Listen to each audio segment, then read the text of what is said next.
In the dusty border town of Sombra del Norte, a homeless 17-year-old girl was about to be beaten for stealing a sandwich. What started as a desperate attempt to silence her hunger took a shocking turn when she came face to face with a notorious cartel enforcer feared on both sides of the border. Nina Reyes wasn't your typical runaway teen. For 6 years, she had survived by vanishing between foster homes and back alleys, known for her razor-sharp instincts and refusal to beg. When she encountered a man known only as Ghost delivering brutal justice in a gas station parking lot, she had no idea she was walking into the hands of the very underworld she'd spent her life avoiding. Nina fought him with teeth, fists, and every ounce of fury, but his decision to claim her as his would lead to a violent transformation that neither of them could escape. What began as a coerced partnership in a blood-stained world would become an unbreakable bond born of fire and betrayal. The cartel's grip on Sombra del Norte would never be the same after one broken girl learned how to pull a trigger and choose who lived to see tomorrow. Before we jump back in, tell us where you're tuning in from, and if this story touches you, make sure you're subscribed, because tomorrow I've saved something extra special for you. Nina woke to barking dogs, their trained rhythm carrying through the rusted walls of the abandoned train car. 6 seconds. That was her rule. 6 seconds from unconscious to alert. Any longer could cost everything. Police dogs, not strays. Nina grabbed her backpack, always packed, and slid toward the door. Dawn painted the train yard in dirty ambers. She'd slept too long. Muévanse! Spread out! Not regular police. ICE. Nina dropped to the gravel, ignoring the pain in her tender ankle.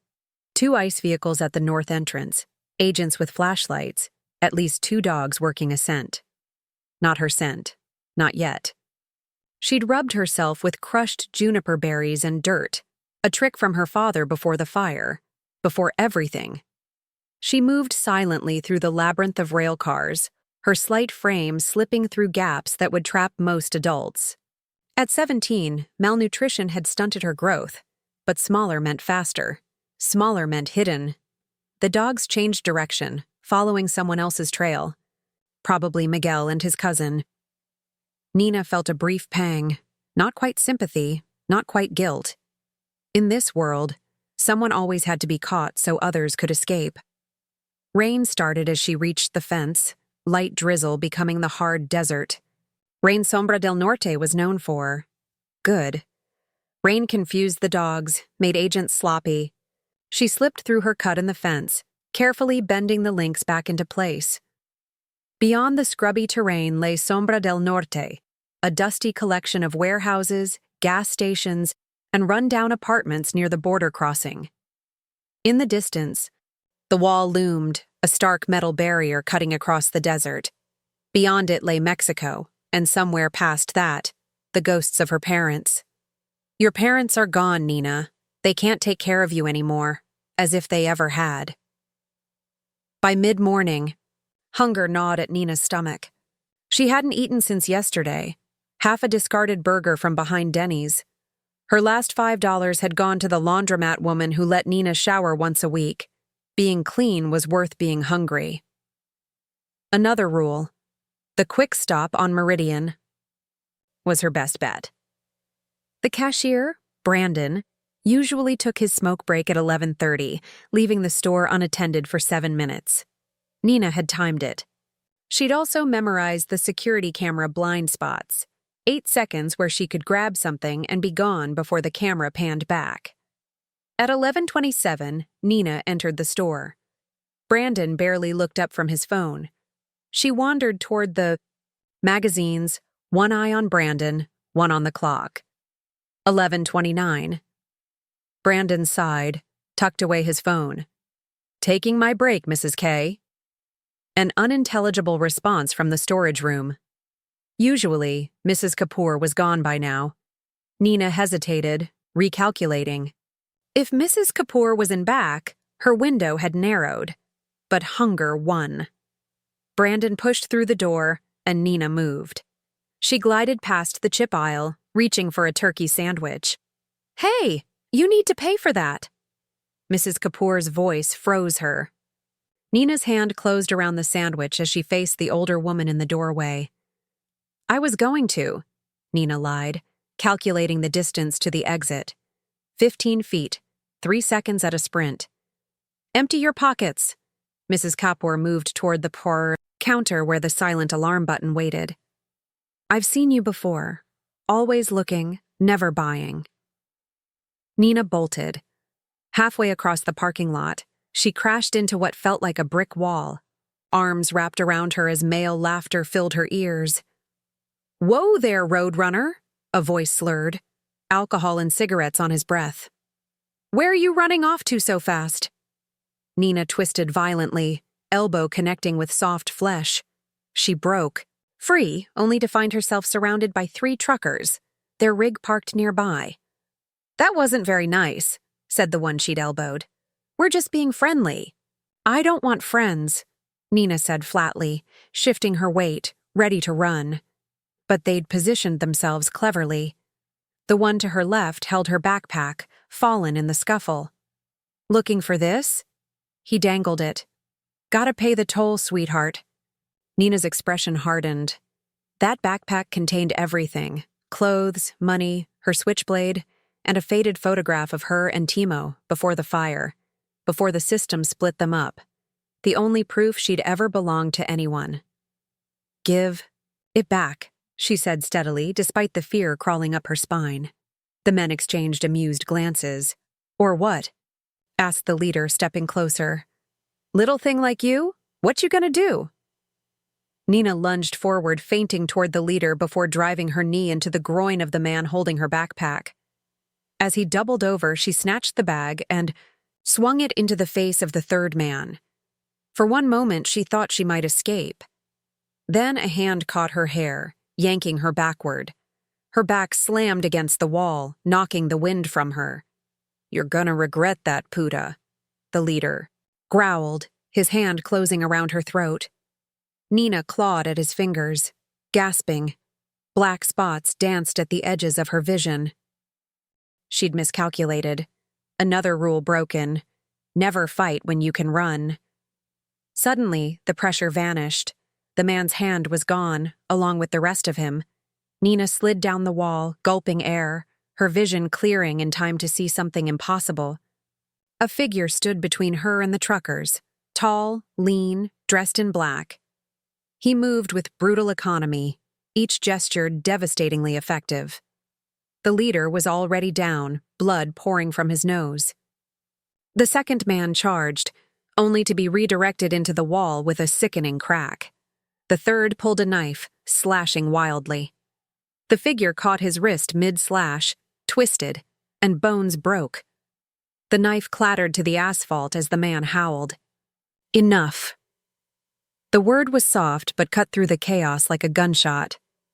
"Vicente, you're in Serrano territory. You know the rules." The leader, Vicente, struggled to his feet, spitting blood. "Ghost," he wheezed, fear replacing rage. "Didn't know she was yours. Wouldn't have touched her if—" "She is now," the man called Ghost said emotionlessly.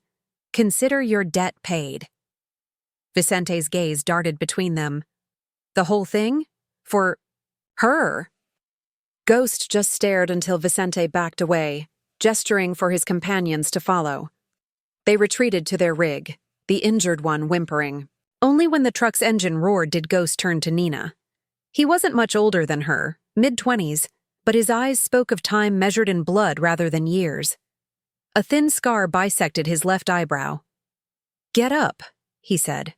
Not harsh, not kind, just a statement. Nina clutched her backpack. "Who are you?" "Someone who just prevented your death. Ghost. That's what they call me." "I didn't ask for your help," Nina said, voice shaking slightly. Something like amusement flickered across Ghost's face. "Doesn't matter. You're mine now." "Like hell." "I am," Nina spat, struggling up. "I don't belong to anyone." Ghost studied her. "Everyone belongs to someone in Sombra. You just didn't know who owned you yet. He gestured toward a black SUV. Let's go. I'm not going anywhere with you. You have two choices.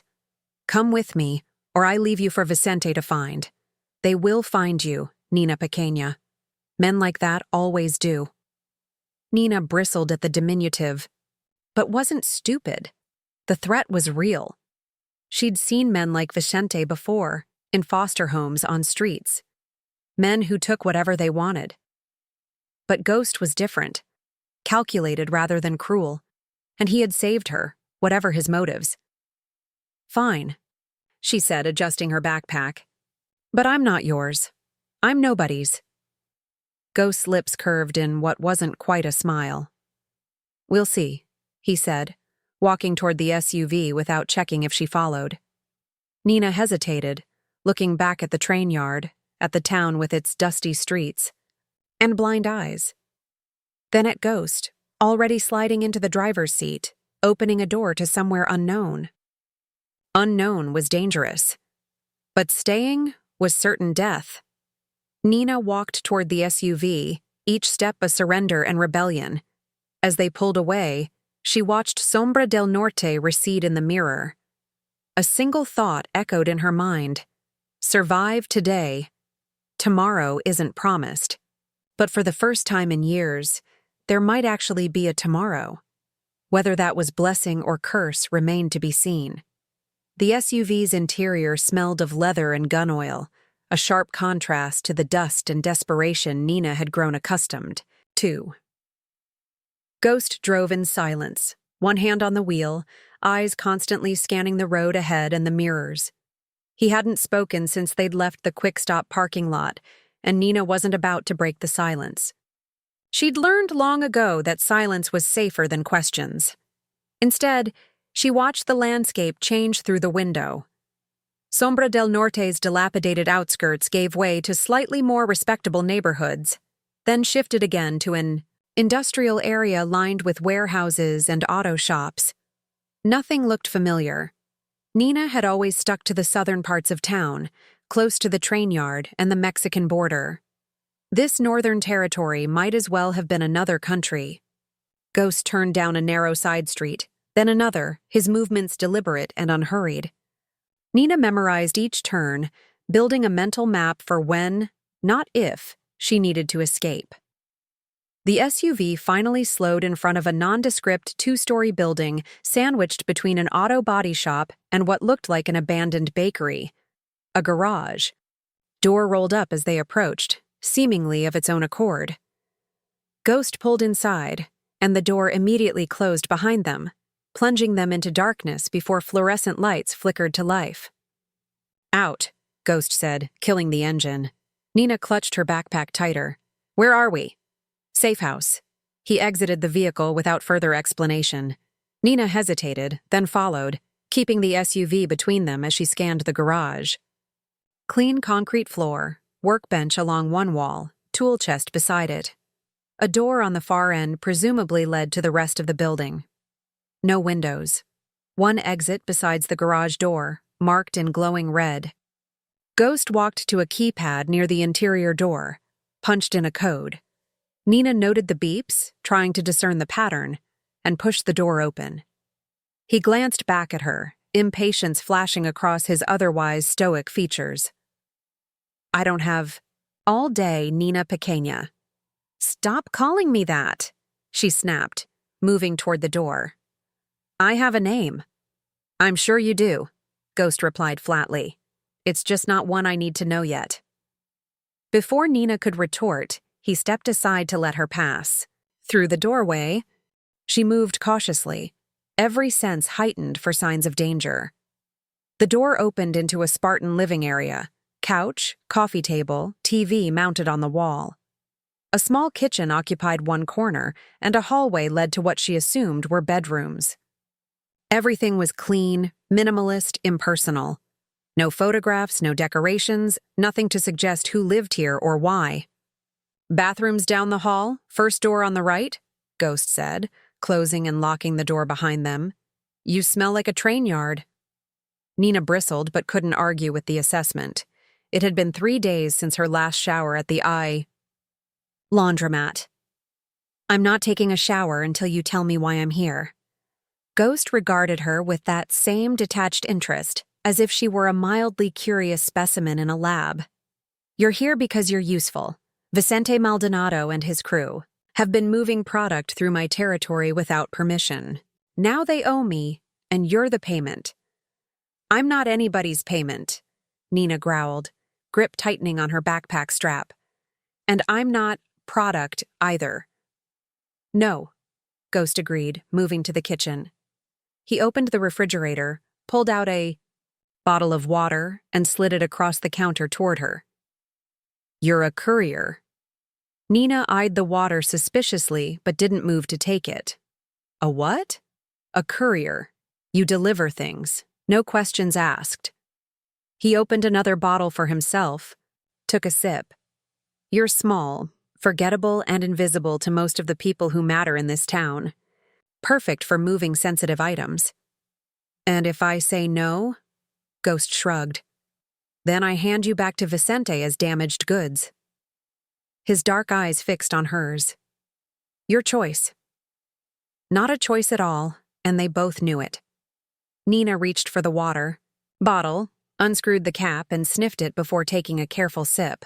Her parched throat demanded more, but she restrained herself, never taking her eyes off Ghost. What would I be delivering? Better if you don't know. Drugs. It wasn't a question, but Ghost answered anyway. Sometimes. Money, sometimes. Information, sometimes. He set his bottle down. Shower. Clean clothes in the bathroom. First drawer under the sink. When you're done, we'll discuss the rules. Nina didn't move. I want to see the whole place first. A flicker of something. Approval. Maybe crossed Ghost's face. Smart, he conceded. 2 bedrooms, 1 bathroom, living room, kitchen. Roof access through the bedroom at the end of the hall, but the door's locked and alarmed. Go ahead. Look around. I'll wait. Keeping her distance from Ghost, Nina moved down the hallway.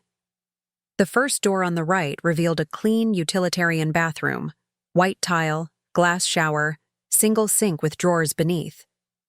She opened the first drawer and found neatly folded clothes, t-shirts, jeans, underwear still in packaging, women's clothes, various sizes. How many other couriers had stood in this bathroom before her? The bedroom across the hall was equally impersonal, queen bed with plain gray sheets, nightstand, lamp, empty closet. The second bedroom was locked, as was the door at the end of the hall that presumably led to the roof. The living room and kitchen yielded nothing of interest except a locked cabinet beneath the TV. Nina returned to the bathroom, shower supplies and clean clothes in hand. These someone else's clothes? New, Ghost replied. I keep various sizes on hand. For all your kidnapped couriers. You weren't kidnapped. You chose to get in the car. Nina bit back a retort. Technically, he was right, though choice felt like a mockery given the circumstances. She closed the bathroom door, tested the lock, it worked, and turned on the shower. As steam filled the small room, she quickly searched every drawer, cabinet, and possible hiding place. Nothing useful except a small pair of scissors in the medicine cabinet, which she pocketed. The shower was the longest, hottest one she'd had in years. Nina scrubbed away the dirt and grime of the train yard, watching it swirl down the drain, along with her old life. Whatever came next would be different. Not better, necessarily, but different. Clean and dressed in new jeans and a black t-shirt that hung loose on her frame, Nina emerged from the bathroom to find Ghost sitting on the couch, cleaning a gun with mechanical precision. He didn't look up as she approached. Sit, he said, nodding toward the armchair across from him. Nina remained standing. I want to know the rules first. Ghost reassembled the gun with practiced movements, checking the action before setting it on the coffee table. Rule 1. Do what I say when I say it. Rule 2. Don't ask questions about what you're carrying. Rule 3. Don't try to run. I will find you. He finally looked up, meeting her gaze. Break any of these rules, and our arrangement ends. Understood? And what do I get out of this arrangement? Nina asked, crossing her arms. Food, shelter, protection, $1,000 per successful delivery. Nina couldn't hide her surprise at the amount. $1,000 per delivery would mean freedom, eventually. Enough money to get far away from Sombra del Norte, maybe even find Timo somehow. How do I know you'll actually pay me? Ghost reached into his pocket, pulled out a roll of bills, and tossed it to her. Nina caught it reflexively. $500 up front. Consider it a signing bonus. Nina stared at the money in her hand, more cash than she'd seen in her entire life. Suspicion overrode amazement. Why me? There are plenty of desperate people in Sombra who'd do this without putting up a fight. Ghost's expression remained unreadable. Vicente recognized my territory, but still tried to take what wasn't his. Now I've taken something of value from him. That's how this works. I wasn't his to take either, Nina said through gritted teeth. No. But he wanted you. Ghost stood, tucking the gun into a holster at the small of his back. And now you're here instead. The implication hung in the air between them, that Ghost had claimed her not out of necessity or even utility, but to make a point in some ongoing power struggle she didn't understand. Nina felt a chill despite her freshly showered warmth. I'm going to get some supplies, Ghost said, moving toward the door. That door, he pointed to the entrance they'd come through, is locked from the outside. The windows are reinforced. Don't waste your energy trying to escape. The moment the door closed behind him, Nina was in motion. She tried the door first. Locked, as he'd said. The windows next, also secured. She moved methodically through the safe house, testing every potential exit, searching for weapons, phones, anything useful. The locked bedroom yielded to her makeshift lock-picking skills, a technique learned in her third foster home, but contained only a desk, computer, password. Protected, and filing cabinets, locked. By the time she heard the garage door opening 30 minutes later, Nina had found exactly 2 potential weapons, the scissors from the bathroom and a steak knife from the kitchen, and hidden them along with the cash inside her pillowcase. She'd also discovered a cell phone charger but no phone, 3 burner phones still in packaging, locked in the TV cabinet she'd managed to open, and a stack of manila envelopes in the desk drawer, each marked with names and addresses she didn't recognize. Nina was sitting on the couch, feigning boredom, when Ghost returned carrying grocery bags. He glanced around the room, taking in the slightly ajar cabinet door, the barely disturbed desk in the second bedroom, and finally Nina herself, with her still damp hair and defiant expression. Find what you were looking for? He asked mildly, setting the bags on the kitchen counter. Clearly not, or I'd be gone, Nina replied. Ghost's lips twitched in what might have been amusement. Your first job is tomorrow. Simple delivery, local. Success means another $1,000. Failure. He let the implication hang as he began unpacking groceries with military efficiency. And if I refuse? Ghost looked up, his dark eyes meeting hers. Then you go back to the train yard, back to stealing sandwiches and running from men like Vicente. Your choice, Nina Pequeña. He paused. But if you stay, and if you do well, you'll never go hungry again. It was the most he'd said it once since their meeting. Something in his tone, not kindness exactly, but a certain sincerity, made Nina hesitate. Nina, she said finally. My name is Nina. Ghost nodded once, the barest acknowledgement. Rest, Nina. Tomorrow you become useful. He turned away, effectively ending the conversation. Nina retreated to the bedroom, closed the door, and sat, on the edge of the bed, She pulled out the money, counted it twice, exactly $500, and then removed the scissors and knife from their hiding places. Freedom was still possible. She could wait until night, try to take Ghost by surprise. But then what? Back to the train yard? Back to running and hiding and starving? Nina tucked the weapons and money back into the pillowcase. One job, she decided. She'd do one job, collect another 1,000, and then decide. With $1,500, she'd have options she'd never had before. For the first time in years, Nina allowed herself to feel something dangerous. Not hope, exactly, but possibility. It was almost worse than fear. Outside her window, Sombra del Norte was shifting from day to dusk, shadows lengthening across the industrial district. Somewhere out there were ICE agents, truckers like Vicente, all the dangers she'd learned to navigate. And now there was Ghost. A different kind of danger, but maybe also a different kind of chance. Nina lay back on the bed staring at the ceiling. Property of Ghost, he'd called her. But property could be stolen back. She just needed to bide her time. Nina's first delivery had been almost disappointingly simple. A small package dropped at a mailbox 2 miles away. Ghost had driven her there, waited around the corner, and driven her back. No questions, no complications. The second delivery 3 days later was similar. Each time, true to his word, Ghost handed her $1,000 cash. She was counting her earnings, $2,500 now, when Ghost entered her room without knocking, tossing a new burner phone onto her bed. Tonight, 8 o'clock, Hotel Sombra, room 217. His voice was clipped, businesslike. Package is in the green duffel by the door. Don't open it. Nina pocketed the money. Over the past 2 weeks, she'd learned Ghost's patterns, the security, systems blind spots, even managed to copy the key to the roof access while he slept.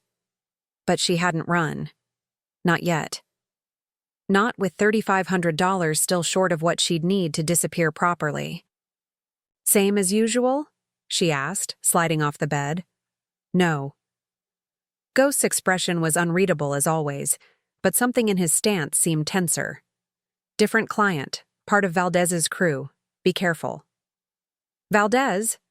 Rival, territorial dispute. Ghost checked his watch. I'll be 2 blocks east. Signal if there's trouble. Nina nodded, tucking the phone into her pocket. She'd never had to use the emergency signal before. 3 quick texts, no words needed. Part of her wondered if Ghost would actually come if she did. The Hotel Sombra was a shabby 6-story building on the edge of the red light district. Nina took the service stairs as instructed, green duffel slung over her shoulder. Its weight suggested papers, maybe. Money, nothing unusual. Room 217's door was ajar when she arrived, a sliver of yellow light spilling into the hallway. Nina knocked twice, paused, then once more, the pattern Ghost had taught her. It's open. The voice from inside was male, impatient. Nina pushed. The door opened cautiously. The room was dimly lit, smelling of cigarettes and cheap cologne. 2 men waited inside, one seated by the window, one leaning against the wall. Both wore the casual menace of men accustomed to violence.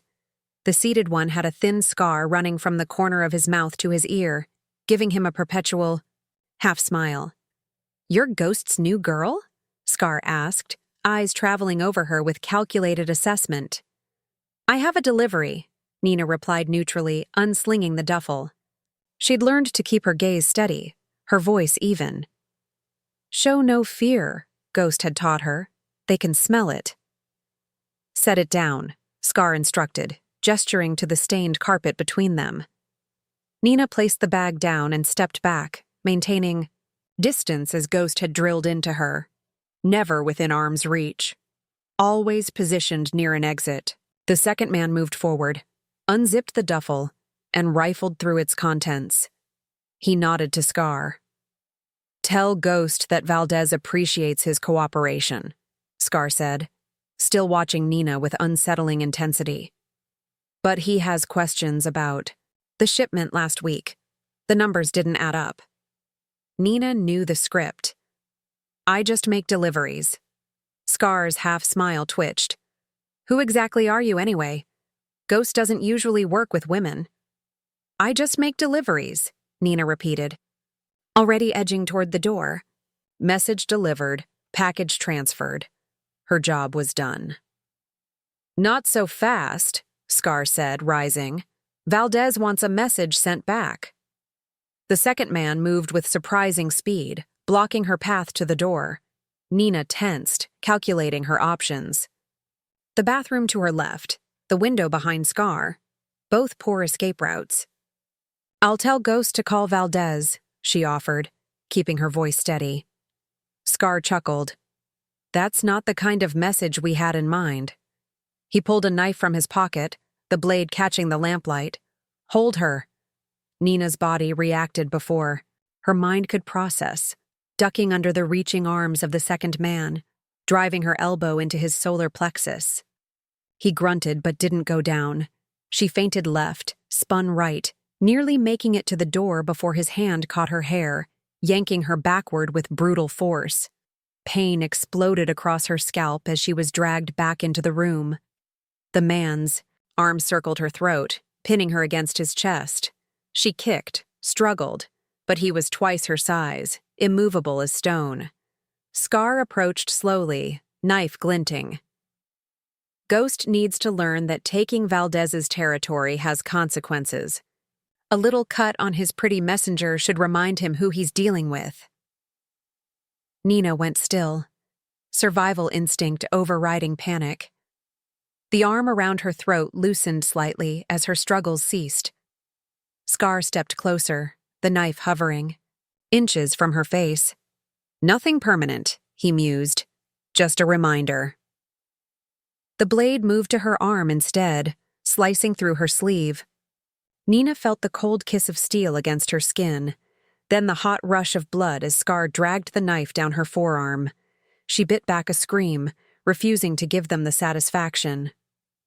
Tell Ghost this is just the beginning, Scar whispered, wiping the bloody knife on her shirt. Next time! The door crashed open with enough force to splinter the frame. Nina's vision was blurring from pain, but she recognized Ghost's silhouette instantly. What happened next unfolded in violent clarity. Ghost moving like liquid shadow, the second man dropping to the floor clutching his throat, Scar raising his knife only to have his arm snapped backward at an impossible angle. Scar's scream cut, off abruptly as Ghost's fist connected with his windpipe. He crumpled beside his partner, gasping for air through a crushed trachea. Nina slid down the wall, clutching her bleeding arm. Ghost knelt beside her, his expression shifting from cold, rage to something unreadable as he examined the wound. Can you walk? He asked, voice tight. Nina nodded, though her legs felt like water. Ghost helped her up, his touch uncharacteristically gentle. As they moved toward the door, Scar made a wet, choking sound. Ghost paused, looked back.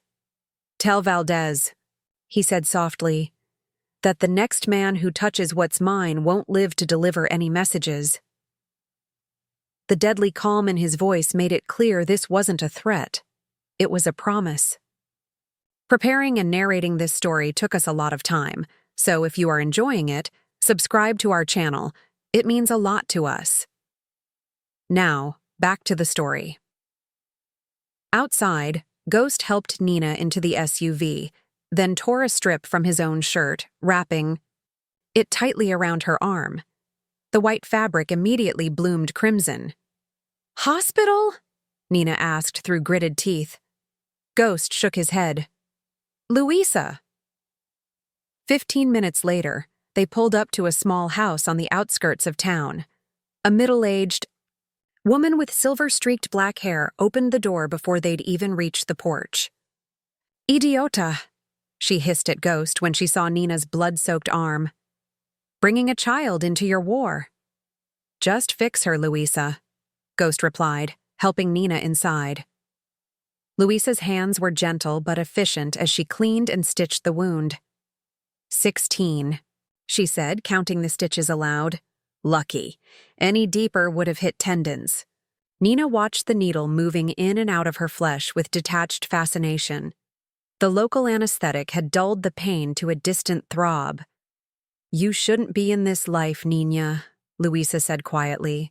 You're too young for Ghost's world. Nina looked up at the woman's weathered face. I don't have another world. Louisa's eyes, dark and knowing, held Nina's gaze. Everyone has choices. Not everyone, Ghost said from the doorway. Valdez made his. Now I've made mine. The look that passed between Ghost and Louisa spoke of history, of arguments had and settled long ago. Nina sensed she was witnessing only the latest chapter, in an ongoing conflict. As Louisa bandaged her arm, Nina caught Ghost watching her with an intensity she'd never seen before. Not just the calculated assessment of an asset, but something deeper. Something almost like regret. Again, Ghost said, his voice betraying no fatigue despite the hour they'd spent training. Nina wiped sweat from her forehead, repositioning her stance on the roof of the safe house. 3 weeks had passed since the hotel incident, her arm now healed to an angry red scar. The morning after Louisa had stitched her up, Ghost had announced her new schedule. Deliveries would continue, but now accompanied by daily training. I'm tired, Nina protested, though she moved into position regardless. Valdez's men won't care if you're tired. Ghost circled her slowly. Show me the escape. Hold again. Nina waited until he grabbed her from behind, then executed the maneuver, dropping her weight suddenly, twisting at precisely the right angle, using her smaller frame as leverage rather than fighting against his strength. In one fluid motion, she broke his grip and spun away. Ghost nodded, the closest thing to approval she'd ever receive. Better. Your size works for you, not against you. Remember that. The training sessions had become a strange ritual, gradually shifting the dynamic between them. Ghost remained a cipher, remote, controlled, revealing nothing about himself or the organization he represented. But in these rooftop sessions, Nina glimpsed something beneath the surface, discipline honed to perfection, knowledge of combat that went beyond street fighting to something more systematic, more military.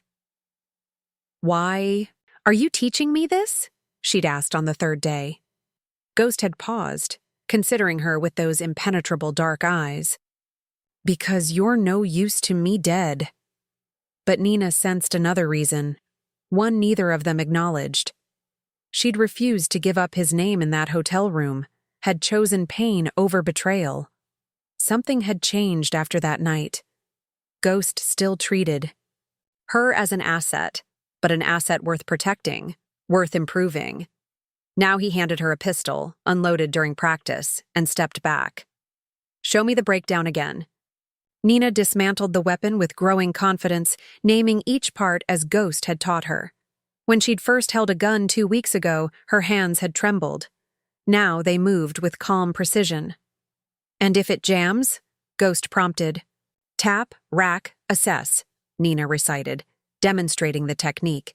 If that fails, transition to secondary weapon or create distance. Ghost took the gun, reassembled it with practiced ease, and slipped it into the holster at his back. Enough for today. He checked his watch. You have a delivery at 8. Routine drop, same as last week. Nina followed him back down the roof access stairs, trying to ignore the ache in her muscles. The training was brutal, but she couldn't deny the changes in her body, stronger, faster, more controlled. Even her mind felt sharper, more strategic. Ghost was reshaping her into something dangerous. What frightened her wasn't the transformation itself, but how easily she'd accepted it. In her room, Nina counted her money again, a ritual that grounded her. $8,400 now. Enough to disappear, to start over somewhere far from Sombra del Norte. Enough to maybe even find Timo, if he was still alive. So, why hadn't she run? The thought nagged at her as she showered and dressed for the delivery. She'd had opportunities, moments when Ghost's attention was elsewhere, when security was lighter. She'd memorized the roof access codes, knew which window in the bathroom had a faulty lock. She'd even stashed a small go-bag in an abandoned building 2 blocks away, ready for her escape. Yet something kept her tethered to this strange half-life. Not fear, not anymore. Something more complex. A debt, perhaps. Or the structure Ghost had imposed on her chaotic existence. Or maybe just the simple fact that for the first time in years, she wasn't hungry, wasn't frozen, wasn't alone. Nina pulled on her jacket, black like all the clothes Ghost provided, and checked her reflection in the mirror. The gaunt, feral girl from the train yard was gone. In her place stood someone harder, sharper, her eyes older than her 17 years. Ghost was waiting by the front door, keys in hand. "Ready?" Nina nodded, following him to the garage. Routine was well established now. Ghost would drive her within a few blocks of the drop point, then circle around to provide distant overwatch. 3 deliveries since the hotel incident had gone smoothly, each following the same pattern. This one should have been no different. The drop point was a storage facility on the industrial edge of town, a place of corrugated metal units and security cameras with conspicuous blind spots. Nina approached Unit 17 as instructed, package tucked under her arm, senses alert for anything unusual. Unit 17's padlock hung open, the signal that the recipient was inside and ready. Nina rapped on the metal door with the agreed-upon pattern. 2 pause, 1 pause, 3. The door rolled up with a rusty groan, revealing darkness beyond. Nina hesitated. Protocol demanded visual confirmation of the recipient before handoff, but she could see nothing in the unit's black interior. "Hello?" she called, one hand slipping into her pocket where the panic button on her phone waited. The sharp crack of a gun being cocked echoed from inside. Nina dropped instantly, rolling. Sideways as training overrode fear. A bullet pinged off the concrete where she'd been standing. "Ghost's little messenger," came a voice from the darkness. Familiar. Terrible. Scar, his damaged throat giving his words a raspy quality. "Came back for a matching set?" Nina scrambled. Behind a concrete parking barrier, heart hammering. 3 rapid clicks on her phone. The emergency signal. Would Ghost be close enough to respond in time? "Valdez wants to talk to your boss," Scar called out. "Nothing personal against you, girl. You're just the invitation." Nina calculated her options, just as Ghost had taught her. The storage facilities. Gate was 30 yards behind her, too far to run without exposure. The adjacent unit might offer cover if she could get to it. Or she could try to draw Scar out, use the darkness against him. Before she could decide, tires screeched at the facility entrance. Headlights swept across the area, momentarily illuminating Scar and 2 other men emerging from the unit.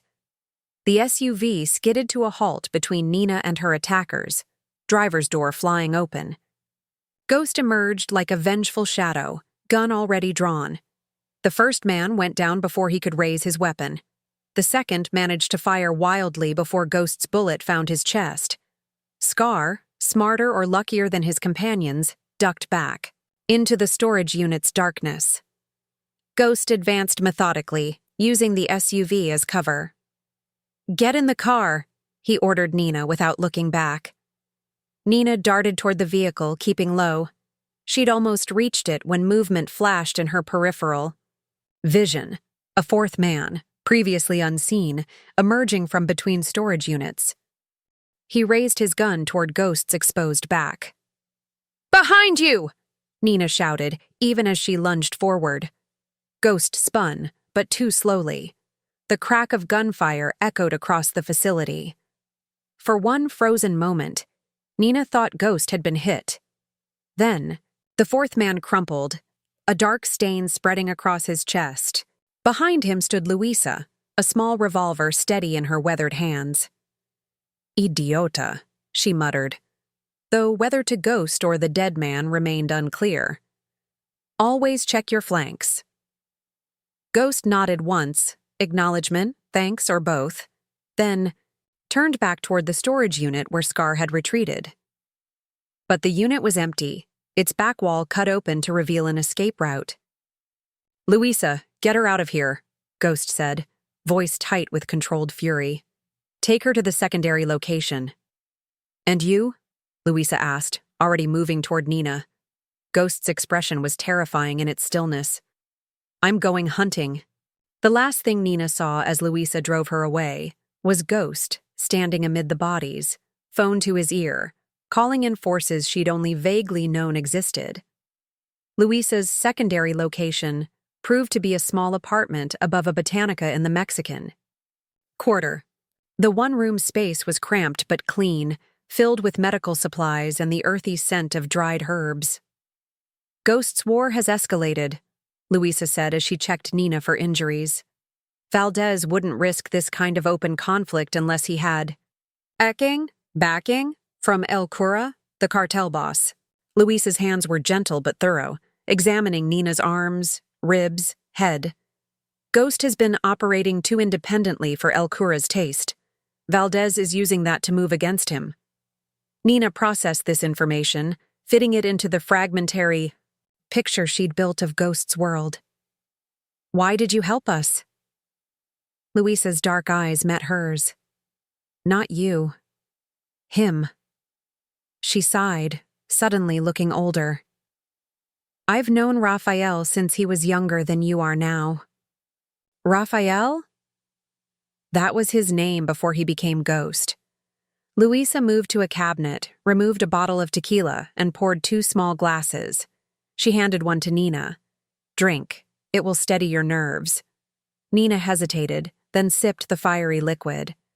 "How do you know him?" "I was the nurse at his school. Before." Louisa trailed off, eyes distant. "Before he became what they made him." Nina wanted to ask more, to finally unravel the mystery that was Ghost, or Raphael. But footsteps on the stairs interrupted them. Both women tensed until a distinctive knock sounded. 2, pause, 3, pause, 1. Ghost's personal signal. Louisa opened the door to admit him.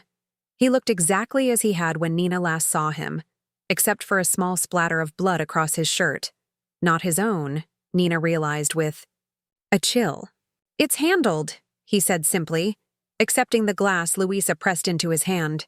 "For now." "And Valdez?" Louisa asked. "Sending a message." Ghost's voice was cold enough to freeze the air between them. "He'll receive it by morning."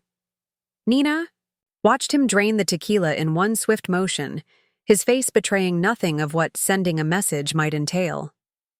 She'd witnessed his violence before, but always reactive, defensive. This calculated retribution was something new, or perhaps just something previously hidden from her. "We can't go back to the safe house," Ghost continued, setting down his glass. "It's compromised." "She can stay here tonight," Louisa offered, nodding toward Nina. Ghost shook his head. "Too risky. I have another place." "Raphael," Louisa said, her tone carrying a warning. "Think about what you're doing. She's a child."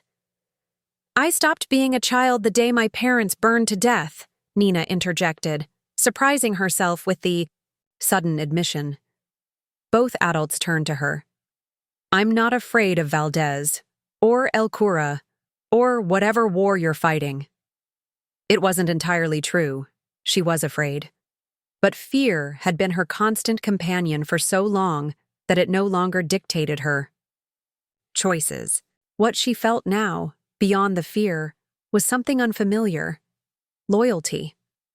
Not to Ghost's organization or whatever cause he represented, but to Ghost himself. He'd protected her, trained her, given her purpose beyond mere survival. Ghost studied her face for a long moment, then nodded once. "We leave in 5 minutes." As he stepped outside to make a call, Louisa gripped Nina's arm. "This path you're on," she said, voice low and urgent. "It only ends one way. Ghost may care for you in his fashion, but that won't save you from what's coming." Nina met the older woman's gaze steadily. "I'm not asking to be saved." Louisa released her with a sigh. "No, I suppose you're not." She pressed something into Nina's hand, a small key on a plain ring. "If you change your mind, this opens the back door, day or night." Nina pocketed the key just as Ghost returned. His face was a mask of controlled tension. "Time to go," he said. Valdez's men were seen near the train yard an hour ago. "The train yard?" Nina asked, confusion giving way to realization. Why would they go there? Ghost's silence was answer enough. They'd been looking for her old hideout, her old life. The places where a girl like her might run if she escaped. Which meant, "They've been watching me," Nina said, the pieces falling into place. "For how long?" "Since the hotel," Ghost admitted. "That's why the training. Why the new safe houses. I knew this was coming." Nina thought of the hours on the roof, learning to fight, to shoot, to survive. Not just for deliveries, but for this. For the war she'd been drafted into without knowing. "You could have told me," she said, anger flickering beneath her words. "Would you have stayed if I had?" The question hung between them, honest in a way Ghost rarely allowed himself to be. Nina had no answer, at least none she was ready to give. Outside, the night had deepened, shrouding Sombra del Norte in shadows that seemed to pulse with hidden dangers. As she followed Ghost to a waiting car, not his SUV, she noted, but an anonymous sedan, Nina felt the weight of her transformation. The train yard girl was truly gone now, replaced by someone who understood that survival sometimes meant becoming the danger others feared. She glanced back at Louisa's window, at the key burning a hole in her pocket, at the choice it represented. Then she slid into the car beside Ghost, closing the door on possibilities that no longer seemed to fit who she was becoming. The compound rose from the desert like a fortress, high walls of weathered stone surrounding a sprawling hacienda that spoke of old money and older blood. Nina sat in the passenger seat of Ghost's newest vehicle, a black Escalade with tinted windows, watching as armed men patrolled the perimeter. "El Cura," she said, the name now familiar after 3 weeks in Ghost's newest safe house. 3 weeks of intensified training, of whispered phone calls, of weapons cleaned and loaded with grim purpose. Ghost nodded, his profile sharp against the setting sun. "Remember what I told you, eyes down. Speak only when spoken to. Stay 3 steps behind me at all times." Nina had expected anger after the ambush, perhaps even abandonment. Instead, Ghost had doubled down on her training, integrated her more deeply into his operations. It was as if her brush with death had cemented something between them, not friendship exactly, but a bond forged in shared danger. "Why am I here?" she asked as they approached the compound's gate. It was the question she'd been avoiding since Ghost had announced this meeting that morning. Ghost's hands tightened imperceptibly on the steering wheel. "Because Valdez has been telling stories. El Cura wants to see for himself." "See what?" "The girl who wouldn't break." Ghost's voice was neutral, but Nina caught the undercurrent of something almost like pride. The gate swung open after a brief exchange with the guards. As they drove through, Nina noted security cameras disguised as decorative fixtures. Guards, positioned with tactical precision, sightlines carefully managed. This wasn't just a home. It was a military installation dressed as a residence. They parked in a circular driveway beside a fountain depicting the Virgin Mary, water flowing from her outstretched hands. The irony wasn't lost on Nina. Holy symbols, adorning a devil's sanctuary. Ghost exited first, scanning the area before nodding for Nina to follow. She fell into position behind him, eyes lowered but alert, absorbing details through peripheral vision. A skill Ghost had drilled into her relentlessly.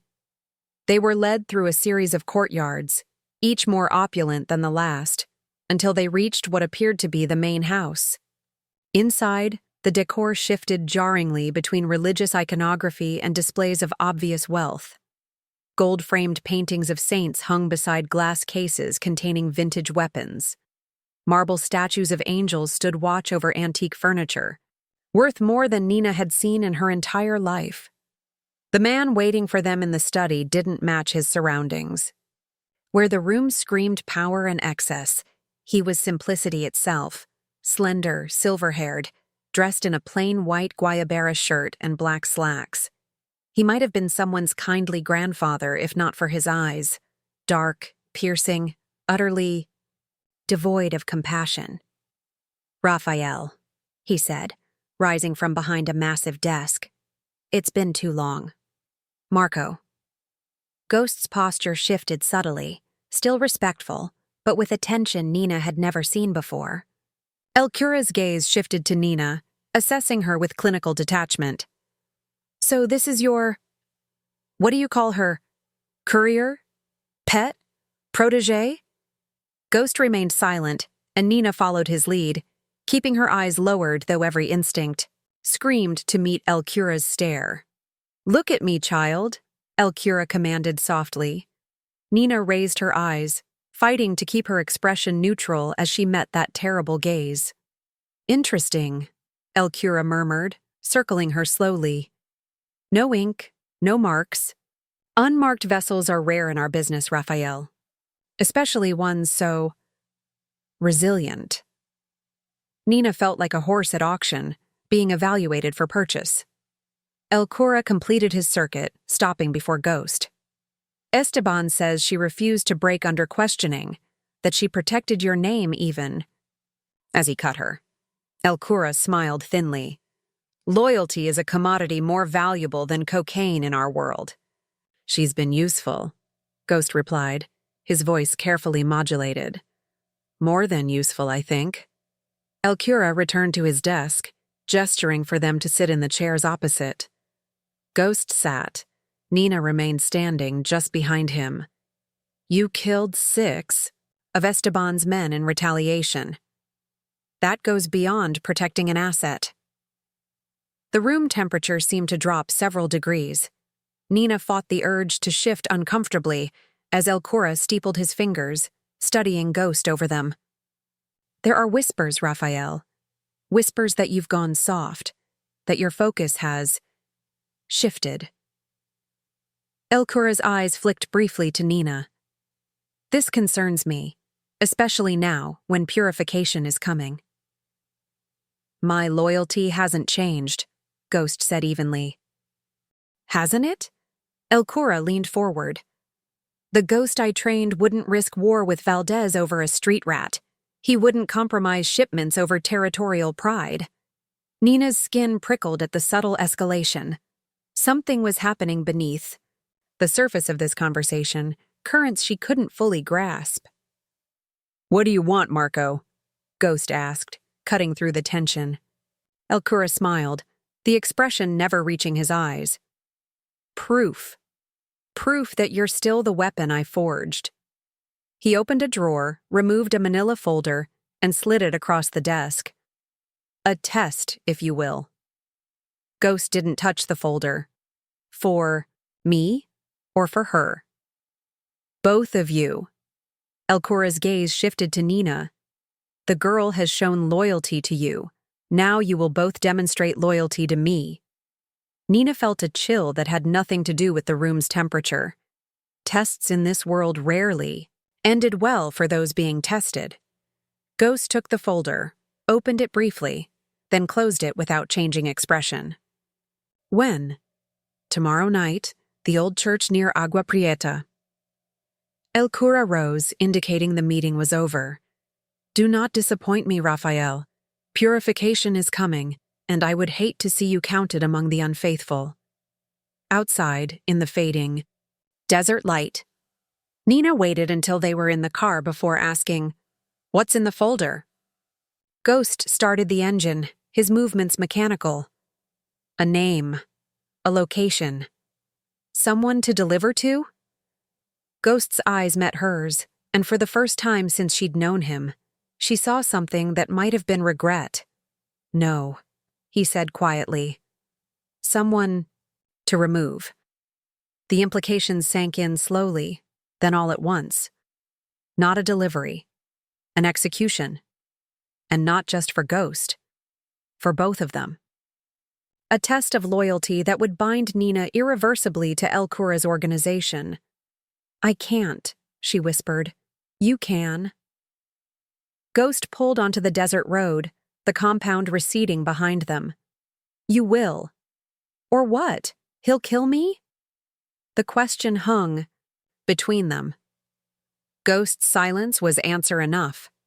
El Cura would kill them both. Ghost for his failure as a mentor, Nina for her failure as a student. The cartel's economy of violence was brutally simple. Who is it? She asked finally. Ghost's expression hardened, becoming the mask she knew best. Someone who betrayed El Cura. It doesn't matter who. What matters is your choice. What choice? Kill or be killed isn't a choice. It's the only choice some of us get. Ghost's voice had a finality that silenced further argument. They drove. Intense silence as darkness fell completely, the lights of Sombra del Norte appearing on the horizon, like a constellation of broken stars. Nina stared at them, remembering the train yard, the hunger, the constant fear. She'd thought Ghost had saved her from that life. Now she understood he'd merely exchanged one form of captivity for another. Yet beneath her anger and fear lurked a more troubling realization. Part of her, the part Ghost had cultivated through weeks of training, was already calculating angles, approaches, methods, the mechanics of taking a life.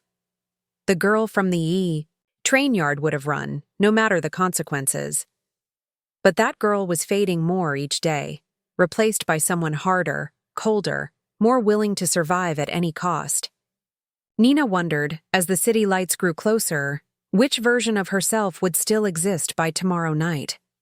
The abandoned church loomed against the night sky, its broken spire a jagged accusation against the heavens.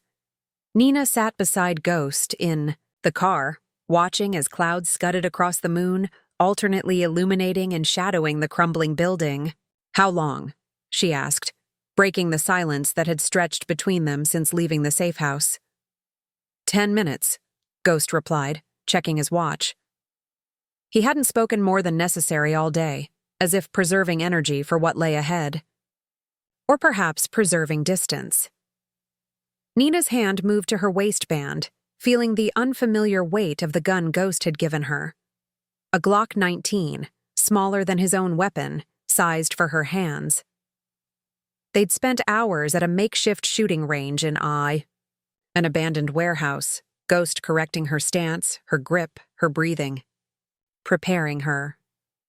Remember, Ghost said, his voice low. One shot, center mass. No hesitation. Nina nodded mechanically, though her insides churned with dread. The folder had contained sparse information. Male subject. Traitor to the organization.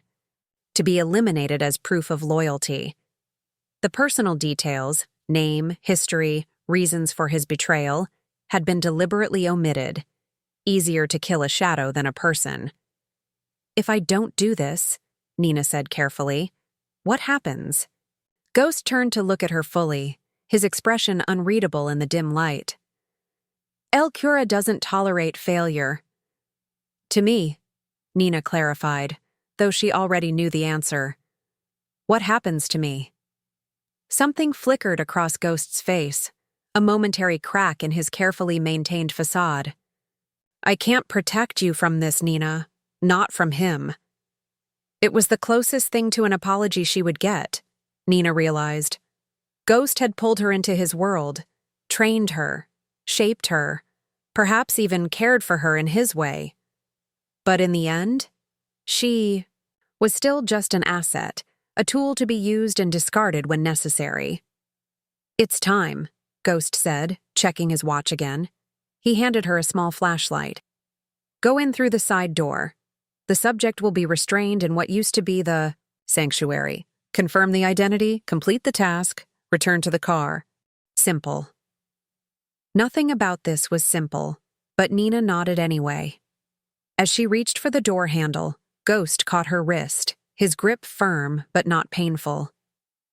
No matter what you see in there, he said, voice low and intense. Remember who kept you alive these past months. Remember who taught you to survive. Nina pulled her wrist free, unsettled by the urgency in his tone. Whatever waited inside that church, Ghost knew more than he was saying. The side door creaked as Nina pushed it open, the sound unnaturally, loud in the stillness. She clicked on the flashlight, keeping the beam low. The narrow corridor was littered with debris, fallen plaster, shattered tiles, empty bottles left by squatters. Nina moved carefully, testing each step before committing her weight, just as Ghost had taught her. The corridor opened into what had once been the sanctuary. Moonlight filtered through broken stained glass, casting fractured patterns across the dusty floor. In the center, a figure sat slumped in a chair, head bowed, hands secured behind their back. Nina's mouth went dry. This was it. The line she'd never thought she'd cross. She approached cautiously, flashlight trained on the figure. Male, as the dossier had indicated. Young, maybe mid-20s. Dark hair, broad shoulders. His face was hidden, chin tucked against his chest in either unconsciousness or defeat. Nina drew the gun with her free hand, thumbing off the safety as she'd practiced countless times. The metallic click echoed in the cavernous space. The man's head jerked up at the sound. The flashlight beam caught his face, and Nina's world stopped. Timo? The name escaped her lips before she could stop it, a whisper of disbelief. The man blinked against the light, confusion giving way to shock as his eyes adjusted. Nina? Is that really you? The gun wavered in Nina's suddenly trembling hand. Timo, her half-brother, 6 years older, taken to a different foster home the day after the fire. The last piece of family she had in the world. The face from the faded photograph she kept hidden in her backpack. What are you doing here? She managed, voice cracking. Looking for you, Timo said, straining against his bonds. Nina, I've been searching for years. I got a job at the local paper, been tracking foster system kids, runaways. Then these men grabbed me yesterday, brought me here. Stop talking, Nina cut him off, mind racing. This was a setup. It had to be. Ghost knew. Somehow he knew. About Timo. That's why he'd been acting strange, why he'd given her that cryptic warning. A test, El Cura had called it. Not just of loyalty, but of complete surrender. Kill your past to embrace your future. Nina, what's happening? Why do you have a gun? Timo's voice rose in alarm. What have they done to you? Nina lowered the flashlight, unable to look at his face. So like their fathers, a memory she'd almost forgotten. They'll kill us both if I don't do this, she whispered. Do what? Nina, listen to me. Whatever trouble you're in, we can fix it. I have an apartment in Phoenix. We can leave tonight, right now. Phoenix? A real apartment. A normal life with the only family she had left. The fantasy was so sudden and vivid that Nina nearly gasped with the pain of wanting it. They'll find us, she said, but her resolve was crumbling. Ghost will find us. Ghost? Timo strained forward. Nina, please, put the gun down. Untie me. We can figure this out together. Nina raised the gun again, muscle memory taking over as her mind churned. Ghost's training warred with the desperate hope in her brother's eyes. Remember who kept you alive. Remember who taught you to survive. But it was another memory that surfaced.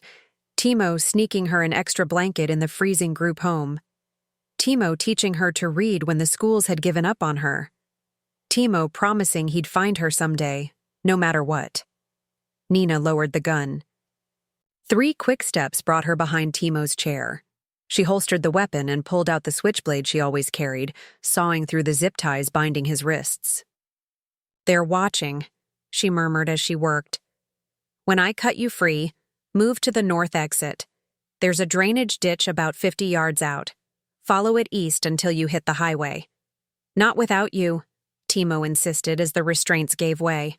Nina pulled him to his feet, noting how much taller he'd grown, how adult he seemed now. "I'll create a distraction. Meet me at Luisa Morales' clinic tomorrow night, 8 o'clock. She pressed the key Luisa had given her into his palm. "Use this." "Nina!" "Go!" she hissed, pushing him toward the exit. "Now!" As Timo disappeared into the shadows, Nina drew her gun again. She fired 2 shots into the chair, then another into the floor. The reports echoed like thunder in the empty church. She ran toward the main entrance, opposite from Timo's escape route. Outside, she could see Ghost already emerging from the car, gun drawn. "He got loose!" Nina shouted, firing another shot into the air. "Heading south!"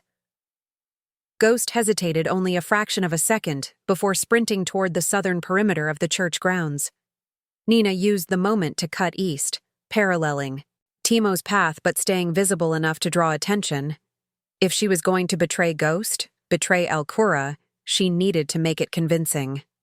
Nina fired again as Ghost reappeared, then ducked behind a crumbling wall. She reloaded with shaking, hands breathing hard. This was madness. She'd just signed her death warrant. But Timo was alive. Her brother was alive. And for the first time in years, she had something to live for beyond mere survival. "Nina." Ghost's voice cut through the night. Not angry, but urgent. "Stand down, it's over." Nina peered around the wall to see Ghost approaching cautiously, gun lowered but ready. In the moonlight, his expression was unreadable. "He got away," she called back, trying to infuse her voice with frustration, rather than relief. Ghost reached her position, movements fluid and controlled despite the situation. "Are you hurt?" The question surprised her. "No, he caught me off guard, that's all."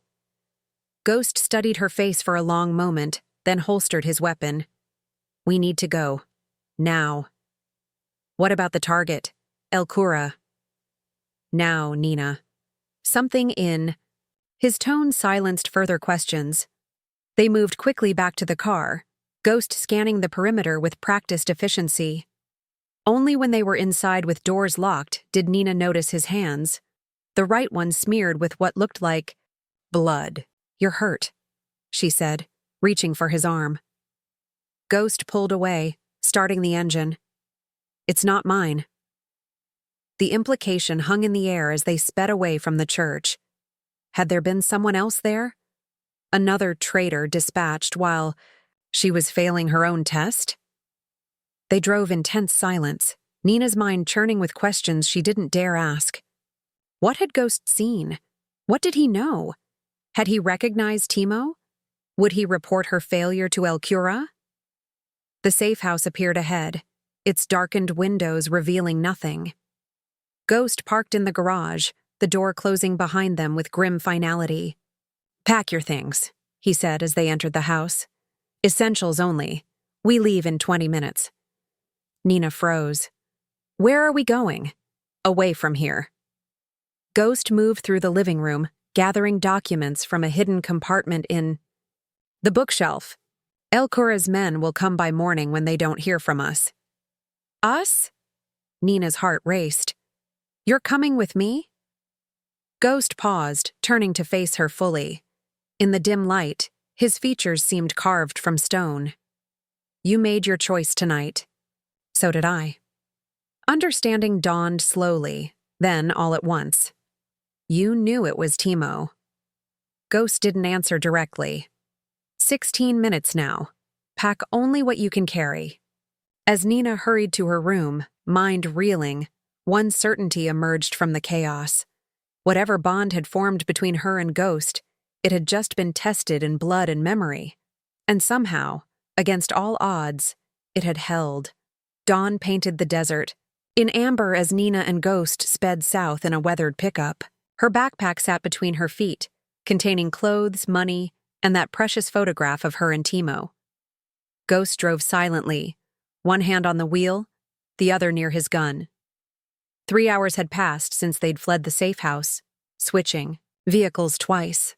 3 hours of ghost-checking mirrors and making calls in rapid Spanish. 3 hours of questions burning in Nina's throat. "Say it," Ghost finally spoke, eyes on the road. "Whatever you're thinking." Nina studied his profile. "You knew it was Timo. You let him go." "I made a choice." "Why?" Nina demanded.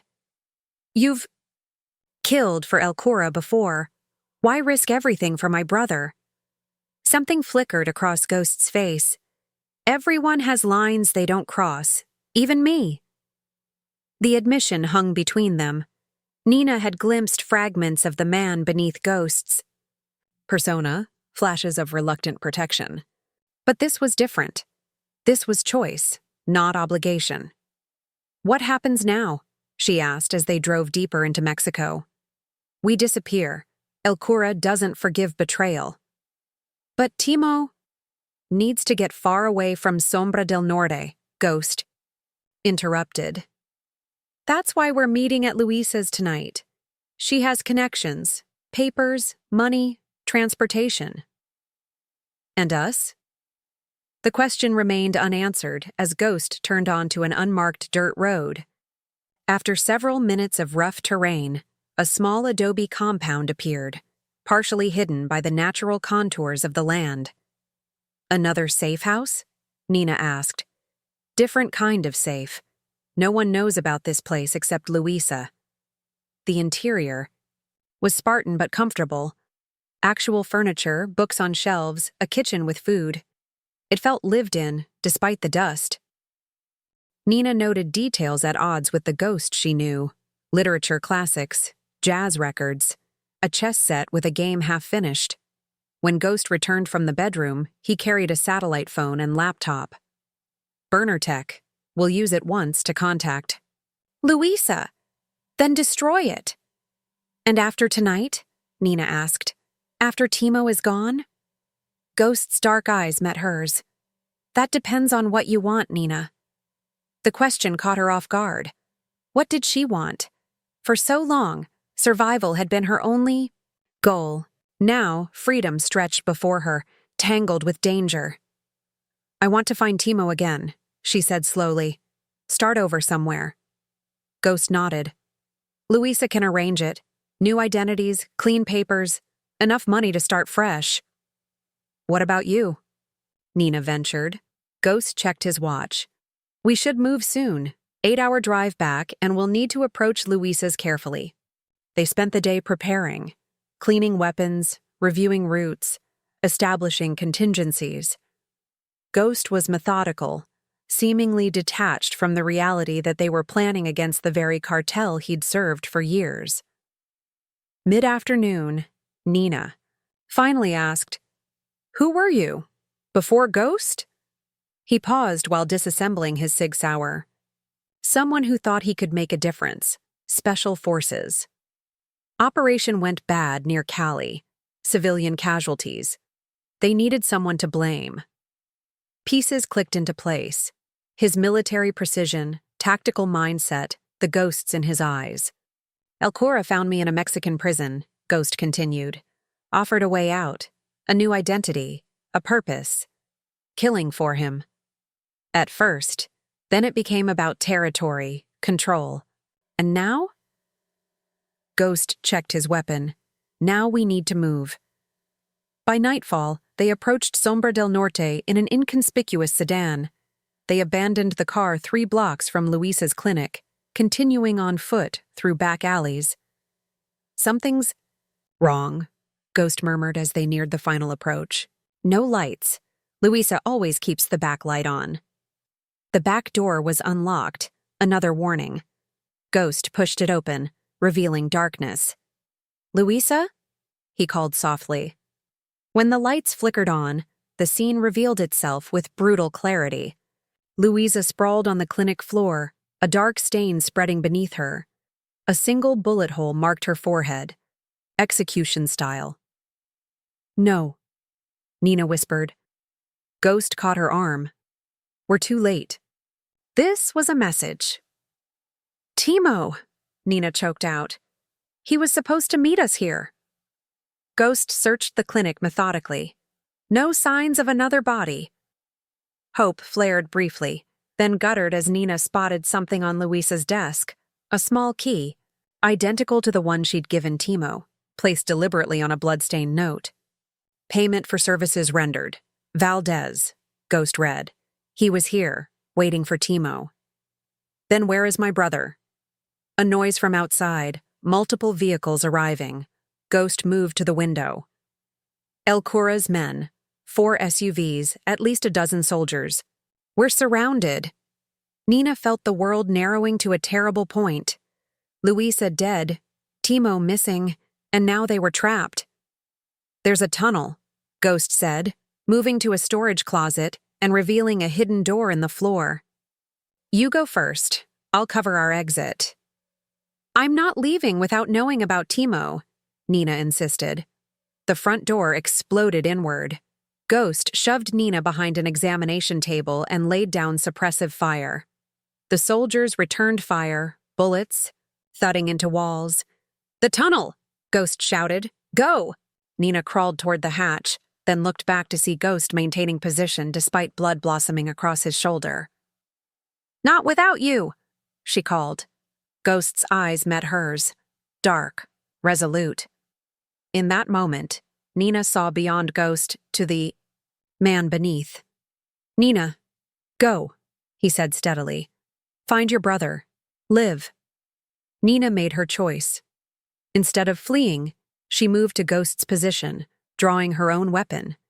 Side by side, they held the soldiers at bay as police sirens wailed in the distance, causing brief hesitation among their attackers. "You should have run," Ghost gritted out, reloading. "Guess you trained me too well," Nina replied.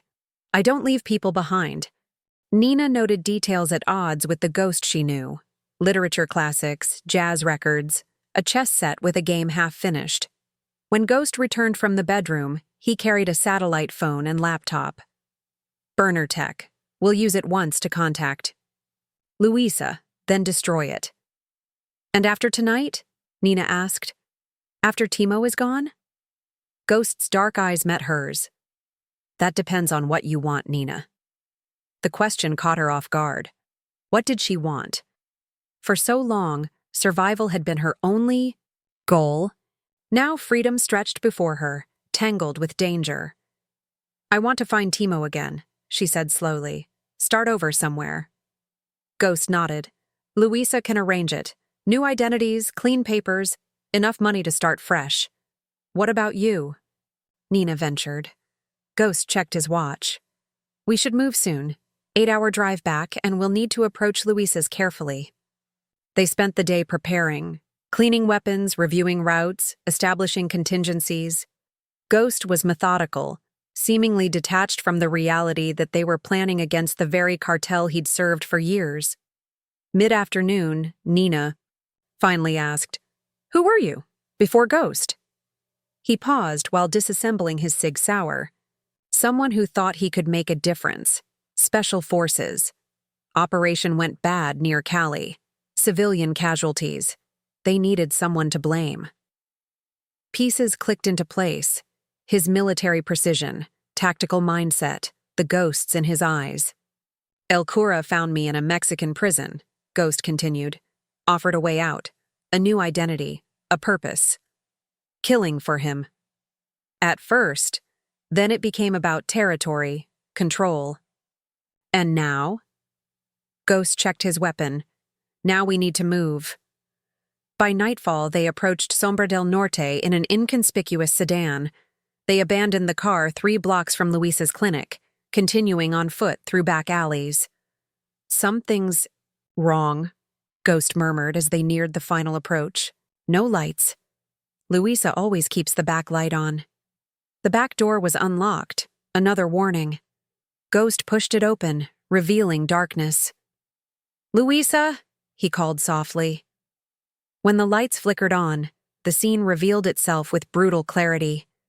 Louisa sprawled on the clinic floor, a dark stain spreading beneath her. A single bullet hole marked her forehead, execution style. "No," Nina whispered. Ghost caught her arm. "We're too late." This was a message. "Timo!" Nina choked out. "He was supposed to meet us here." Ghost searched the clinic methodically. No signs of another body. Hope flared briefly, then guttered as Nina spotted something on Louisa's desk. A small key, identical to the one she'd given Timo, placed deliberately on a blood-stained note. "Payment for services rendered. Valdez," Ghost read. "He was here, waiting for Timo." "Then where is my brother?" A noise from outside. Multiple vehicles arriving. Ghost moved to the window. El Cura's men. 4 SUVs, at least a dozen soldiers. "We're surrounded." Nina felt the world narrowing to a terrible point. Louisa dead, Timo missing, and now they were trapped. "There's a tunnel," Ghost said, moving to a storage closet and revealing a hidden door in the floor. "You go first. I'll cover our exit." "I'm not leaving without knowing about Timo," Nina insisted. The front door exploded inward. Ghost shoved Nina behind an examination table and laid down suppressive fire. The soldiers returned fire. Bullets. Thudding into walls. "The tunnel!" Ghost shouted. "Go!" Nina crawled toward the hatch, then looked back to see Ghost maintaining position, despite blood blossoming across his shoulder. "Not without you," she called. Ghost's eyes met hers. Dark, resolute. In that moment, Nina saw beyond Ghost to the man beneath. "Nina, go," he said steadily. "Find your brother. Live." Nina made her choice. Instead of fleeing, she moved to Ghost's position, drawing her own weapon. Side by side, they held the soldiers at bay as police sirens wailed in the distance, causing brief hesitation among their attackers. "You should have run," Ghost gritted out, reloading. "Guess you trained me too well," Nina replied. "I don't leave people behind." Through the rifle scope, she watched Raphael limping toward the checkpoint, deliberately visible. His wounds would make him appear less threatening, he'd reasoned. Though Nina knew even injured, he was lethal. A figure emerged from the shadows. Of the border station. A woman, medium height, dark hair pulled back severely. Detective Cruz, matching the description Raphael had given. She stood alone, seemingly unarmed, hands visible at her sides. Nina kept the scope trained on the surroundings, searching for signs of ambush, unusual shadows, reflections off weapon barrels, the telltale red dots of laser sights. Nothing. Either the trap was exceptionally well concealed, or there was no trap at all. Raphael and Cruz spoke for several minutes, too far for Nina to hear. Raphael's posture remained tense, ready to move despite his injuries. Then Cruz gestured toward the station, and Raphael followed her inside. Nina counted seconds, pulse pounding. 1 minute, 2. At 3 minutes, she was supposed to advance to secondary position if all was clear. At 5, she was to withdraw regardless, assuming capture. At 2 minutes and 47 seconds, Raphael emerged, alone.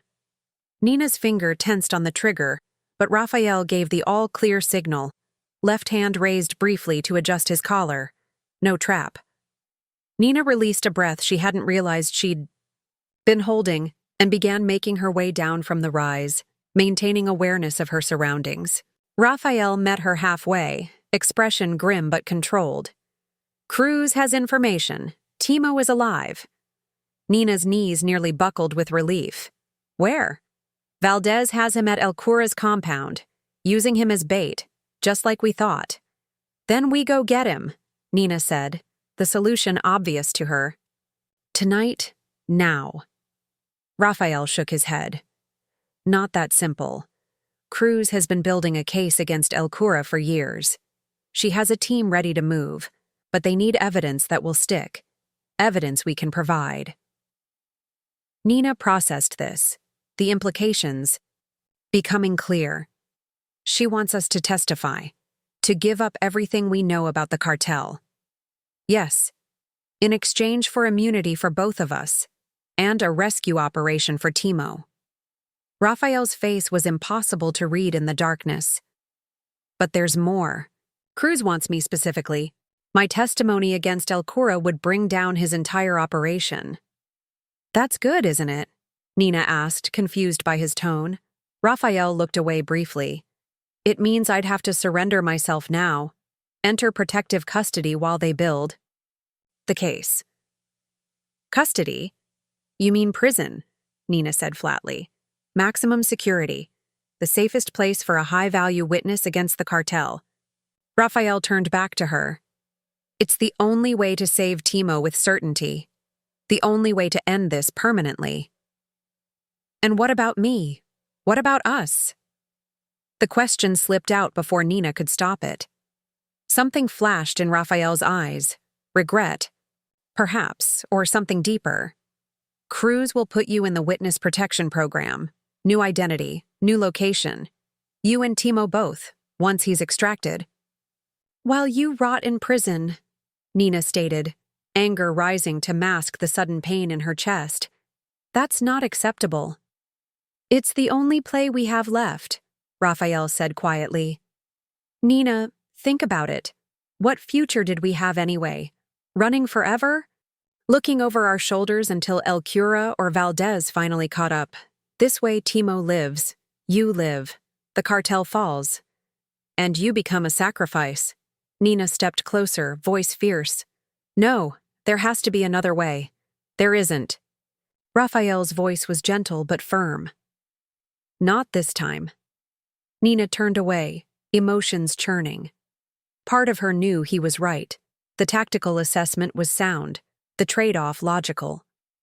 But another part, the part that had refused to leave him at Luisa's clinic, rebelled against the cold calculation. Cruz wants an answer by midnight, Raphael continued. If we agree, she moves on El Cura's compound at dawn with federal backing. If not... He let the alternative hang unspoken between them. Nina stared into the darkness, toward the border and the life that might wait beyond it. A life without Raphael, but with Timo. A life without constant fear, but built on another's sacrifice. There has to be another way, she repeated, turning back to him. In the moonlight, his face seemed younger somehow, stripped of the hardness that had defined Ghost. Let me talk to Cruz myself. Raphael studied her for a long moment, then nodded once. We have 2 hours until midnight. Make them count. As they walked back toward the border station, Nina felt the weight of the choice before her. Somewhere, in the distance, the line between Mexico and the United States cut through the desert, a boundary between worlds, between past and future. But the real line, Nina was beginning to understand, lay elsewhere. In the choices that defined who they would become and what they would sacrifice to protect those they loved. Nina sat across from Detective Elena Cruz in the cramped back office of the border station, studying the woman who held their fates in her hands. Cruz was perhaps 40, with deep lines etched around her eyes and mouth, not from age, but from the strain of maintaining integrity in a place where corruption was currency. Her dark hair was pulled back severely, and she wore no makeup or jewelry except for a simple gold band on her right hand. Not a wedding ring, Nina noted, but something else, perhaps a reminder or a promise. Tell me about your brother, Cruz said, tapping a manila folder on the metal desk between them. She had a voice like stone, solid, unyielding, but not intentionally cruel. What do you want to know? Nina asked, fighting to keep her own voice steady. Raphael waited outside, giving her the space she'd requested with Cruz. Why Valdez took him, why El Cura is using him as bait. Cruz flipped open the folder, revealing a surveillance photo of Timo, clearly taken without his knowledge as he exited a building. Timo Reyes, 23, low-level reporter for the Sombra Express. Unremarkable record except for a persistent interest in missing foster children, particularly one Nina Reyes. Nina swallowed hard. He's my half-brother. Same father, different mothers. After our father died in a house fire, we were separated in the system. And he's been looking for you. Apparently, Nina said, the knowledge still raw and wondrous. I didn't know. I thought he'd forgotten me. Cruz studied her with those penetrating eyes. Our sources indicate he'd been asking questions about Ghost, about Ghost's new associate, connecting dots that led to you. The implications sank in. Timo's search for Nina had inadvertently exposed him to the cartel's notice, and when El Cura needed leverage against Ghost. This is my fault, Nina whispered. No, Cruz said firmly. This is El Cura's fault, and Ghost's. And the entire corrupt system that's turned Sombra del Norte into a cartel playground. She leaned forward. I've been building a case against Marco Delgado for 5 years. 5 years of gathering evidence, turning witnesses, watching them disappear. Or turn up dead. But Ghost, Rafael Serrano, he's different. He was El Cura's right hand. His testimony could bring down the entire organization. At what cost? Nina challenged. Rafael in maximum security prison while El Cura's people hunt? Him? Timo and me living under fake names, always looking over our shoulders? Cruz's expression hardened. There are no perfect solutions here, only acceptable losses. Rafael Serrano has blood on his hands. Blood he can begin to atone for by ending El Cura's reign. And that's justice to you? Using one man's guilt to feed your case? It's the best justice the system allows, Cruz replied without flinching. But let me be clear. Without Rafael's testimony, without the deal I'm offering, your brother is already dead. And so are you. It's just a matter of time. Nina felt the truth of those words like a physical blow. El Cura's reach was too extensive. His vengeance too certain.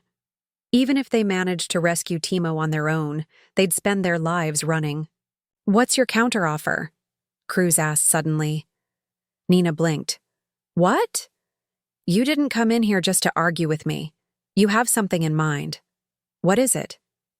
Nina hesitated, then laid out the plan she'd been forming since talking with Rafael. Not a rejection of Cruz's deal, but a modification, a more active role for both her and Rafael in Timo's extraction, followed by Rafael's surrender and testimony, but with guarantees for all their safety. We help you get Timo out, she concluded. Rafael provides everything he knows about El Cura's operation, but in return, you ensure Timo and I stay together in witness protection, and Rafael gets protective custody during trial, not general population where El Cura's people can reach him. Cruz was silent for a long moment, her expression calculating. You care about him, she said finally. Rafael. It wasn't a question, so Nina didn't treat it as one. He saved my life, multiple times, and he's risking everything to save Timo. Someone he's never even met. Because of you. Yes, Nina admitted. Because of me. Cruz closed the folder, decision apparently made. I can't authorize your involvement in a federal extraction operation. Too many liability issues. Too many ways it could go wrong. She held up a hand as Nina began to protest. But I can look the other way if certain unofficial assets. I happen to be in position when we move on El Cura's compound. Nina understood the implied offer. Not official sanction, but tacit permission for them to participate, at their own risk. And the rest? She pressed. Protective custody for Rafael, Timo and me staying together? I'll make it happen, Cruz promised.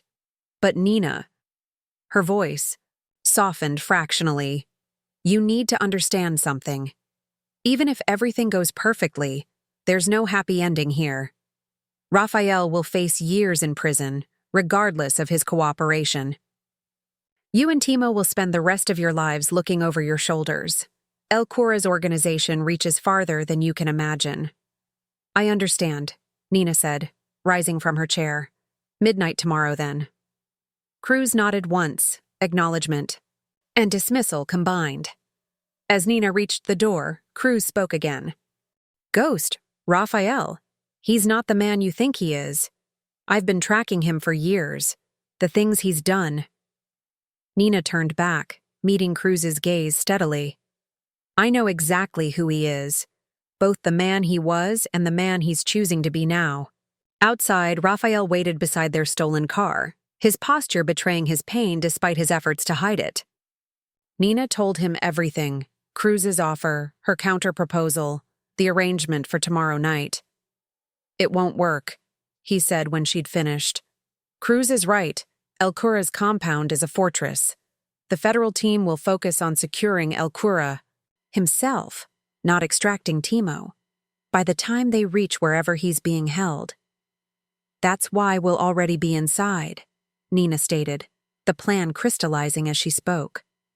While Cruz's team creates a diversion at the main gate, we use the drainage tunnel you told me about. Get to Timo first, then slip out in the confusion. Raphael studied her face in the moonlight, his expression a mixture of pride and concern. It's a suicide mission. No, Nina countered. It's the only way to make sure everyone we care about survives, including you. For a moment, she thought he might refuse, might insist on the original plan, sacrificing himself while she and Timo escaped. But something had shifted between them in these desperate days. Trust, perhaps, or something deeper that neither had words for yet. We leave at dawn, Raphael said finally. We'll need supplies, weapons. Nina nodded, relief flooding through her. I know where to get them. They drove north in silence, the weight of tomorrow's operation settling between them. Nina watched the desert landscape give way to the outskirts of Sombra del Norte, the town that had nearly destroyed her, now the setting for her final stand. As if reading her thoughts, Raphael spoke. After tomorrow, Nina Reyes disappears forever. New name, new identity. Nina Reyes disappeared a long time ago, she replied softly. The day you claimed me in that parking lot. Raphael's hands tightened on the steering wheel. That was Ghost, not me. Wasn't it? Nina turned to look at his profile, sharp against the dashboard lights. You had choices, even then. You chose to save me rather than leave me to Vicente. You chose to protect me, train me, and now you're choosing to help me save Timo. Atonement. Comes too late for men like me, Raphael said, his voice hollow. Maybe it's not about atonement, Nina suggested. Maybe it's just about making different choices while we still can. The safe house came into view, not one of Ghost's properties, but a small cabin owned by Luisa, its existence unknown to the cartel. As they pulled up, Nina saw Raphael hesitate, his expression suddenly vulnerable in a way she'd never witnessed before. Whatever happens tomorrow, he said, not looking at her. Know that He broke off, seeming unable to find the words. Nina reached across the space between them, her hand covering his. No words were necessary. In that touch lay understanding, forgiveness, and a promise neither could speak aloud, that whatever came next, they would face it as they had faced everything since that day at the gas station, together, against impossible odds. Dawn painted El Cura's compound in shades of blood and gold as Nina and Raphael lay on a ridge overlooking the property. Through binoculars, Nina studied the patrol, patterns Raphael had described, matching reality against the mental map she'd constructed during their planning. 4-man teams, rotating every 30 minutes, she murmured. Just like you said. Raphael shifted beside her, adjusting his position to minimize strain on his wounded shoulder. The night had been spent in meticulous preparation. Cleaning, weapons, memorizing routes, rehearsing contingencies. Nina had slept perhaps 2 hours, Raphael, she suspected, had not slept at all. The drainage tunnel entrance is there. Raphael pointed to a seemingly innocuous culvert near the southeastern perimeter. 200 yards of crawl space, then up through a maintenance access in the wine cellar. And Timo? If I were Valdez, I'd keep him in the East Wing guest quarters. Secure, isolated, but still within the main house. Nina lowered the binoculars, turning to face him. You're sure about this? Your wounds? I've operated in worse condition. Raphael cut her off. Focus on the mission, not me. The mission. As if rescuing her brother, betraying El Cura, and securing their futures could be reduced to tactical parameters and execution protocols. But Nina understood Raphael's need for emotional distance. For him, this wasn't just a rescue operation. It was the end of everything he'd been for years, the final severing of Ghost's identity. Cruz's team moves at midnight, Nina recalled, mentally tracing the timeline ahead. We need to be in position by 11, inside by 11:30. Extract Timo and be at the rendezvous point by 12:30. Raphael nodded. If anything goes wrong, if we get separated. Secondary extraction point. The abandoned chapel 2 miles south, Nina finished. I remember. They retreated from the ridge, making their way back to the nondescript sedan they'd acquired for the operation. As Raphael drove toward their staging area, an abandoned farm equipment shed a mile from the compound, Nina found herself studying his profile, memorizing the lines of his face, the scar that bisected his eyebrow, the way his hands held the wheel with controlled strength. After tonight, everything would change. Raphael would surrender to Cruz, enter the justice system as a protected witness. Nina and Timo would disappear into new identities, new lives. The likelihood of seeing Raphael again was vanishingly small, a reality neither had voiced aloud but both understood. I've arranged something, Raphael said suddenly, breaking the silence. Through Luisa's contacts, if everything goes as planned, you and Timo will be relocated to Oregon. Small coastal town, far from cartel influence. New papers, new backgrounds. Nina absorbed this, the concrete details of their future escape somehow making it more real. Oregon, she repeated. I've never seen the ocean. It's not like the desert, Raphael said, a rare softness entering his voice. It's never still, never silent, always changing. The wistfulness in his tone caught her attention. You've been there? Before, in another life. His expression closed again, returning to the present. The house is small, but secure. 2 bedrooms, walking distance to town. Timo can find work at the local paper. Nina's throat tightened with unexpected emotion. While she'd been focused on the immediate crisis, the rescue, the escape, Raphael had been planning for a future he wouldn't share, ensuring they'd be safe, comfortable, able to build new lives. Thank you, she managed. Raphael merely nodded, pulling into the equipment shed that would serve as their final staging area. Inside, their gear waited, weapons cleaned and checked the night before, tactical clothing, communications equipment borrowed from crews through unofficial channels. As they prepared in silence, Nina found herself returning to the question that had haunted her for weeks. When had Ghost become Raphael in her mind? When had the fearsome cartel enforcer who had claimed her in that parking lot transformed into the man beside her now, wounded, determined, sacrificing everything to save her brother? Perhaps there had been no single moment of transformation.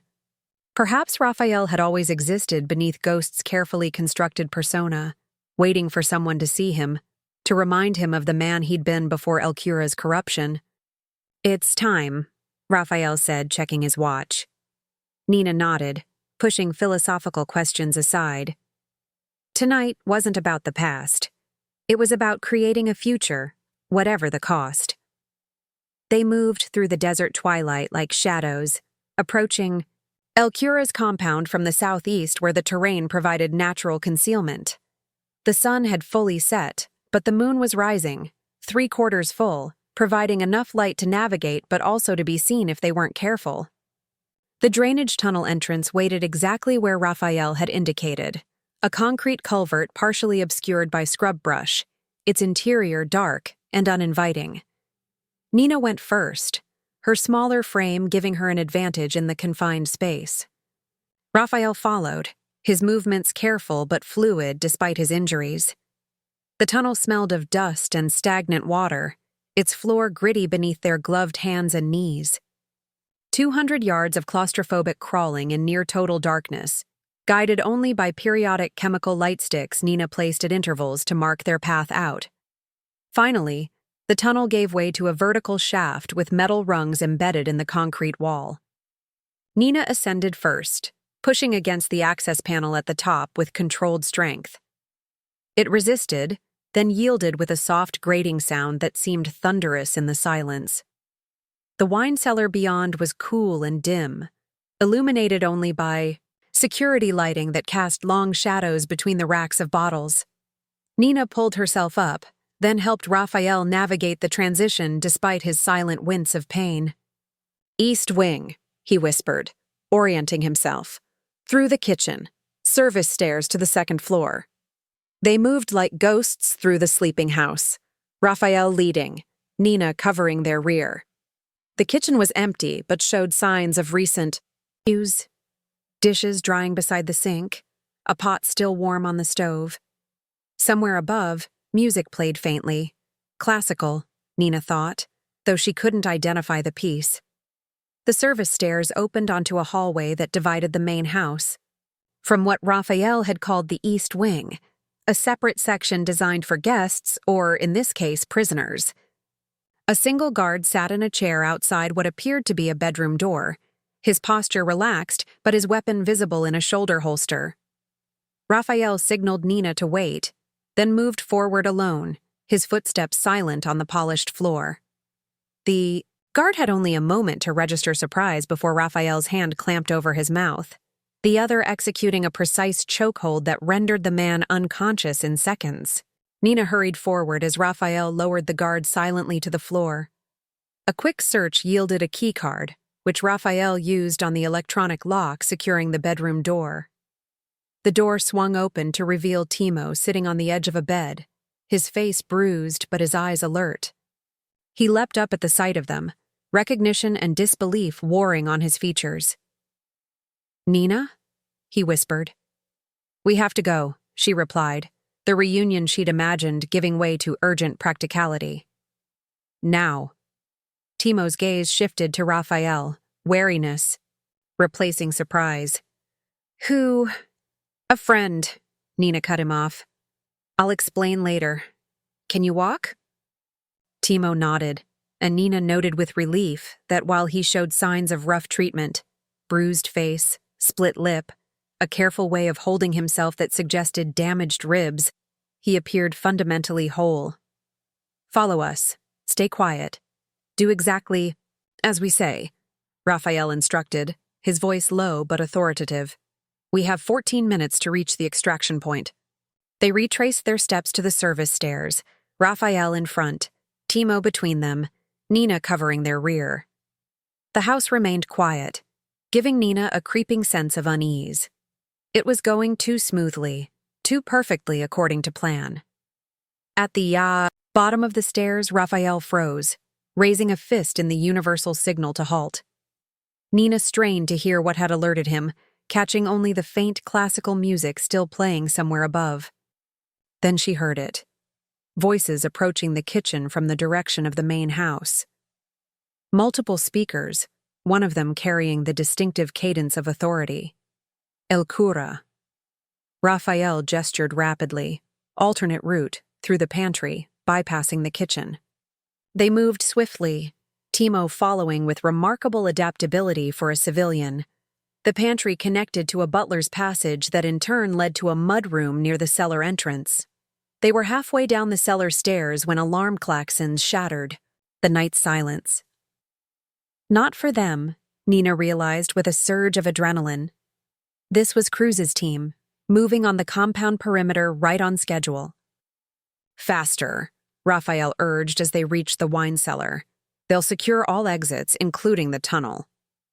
Nina helped Timo into the access shaft first, then followed while Raphael guarded their retreat. The tunnel seemed narrower now, more confining.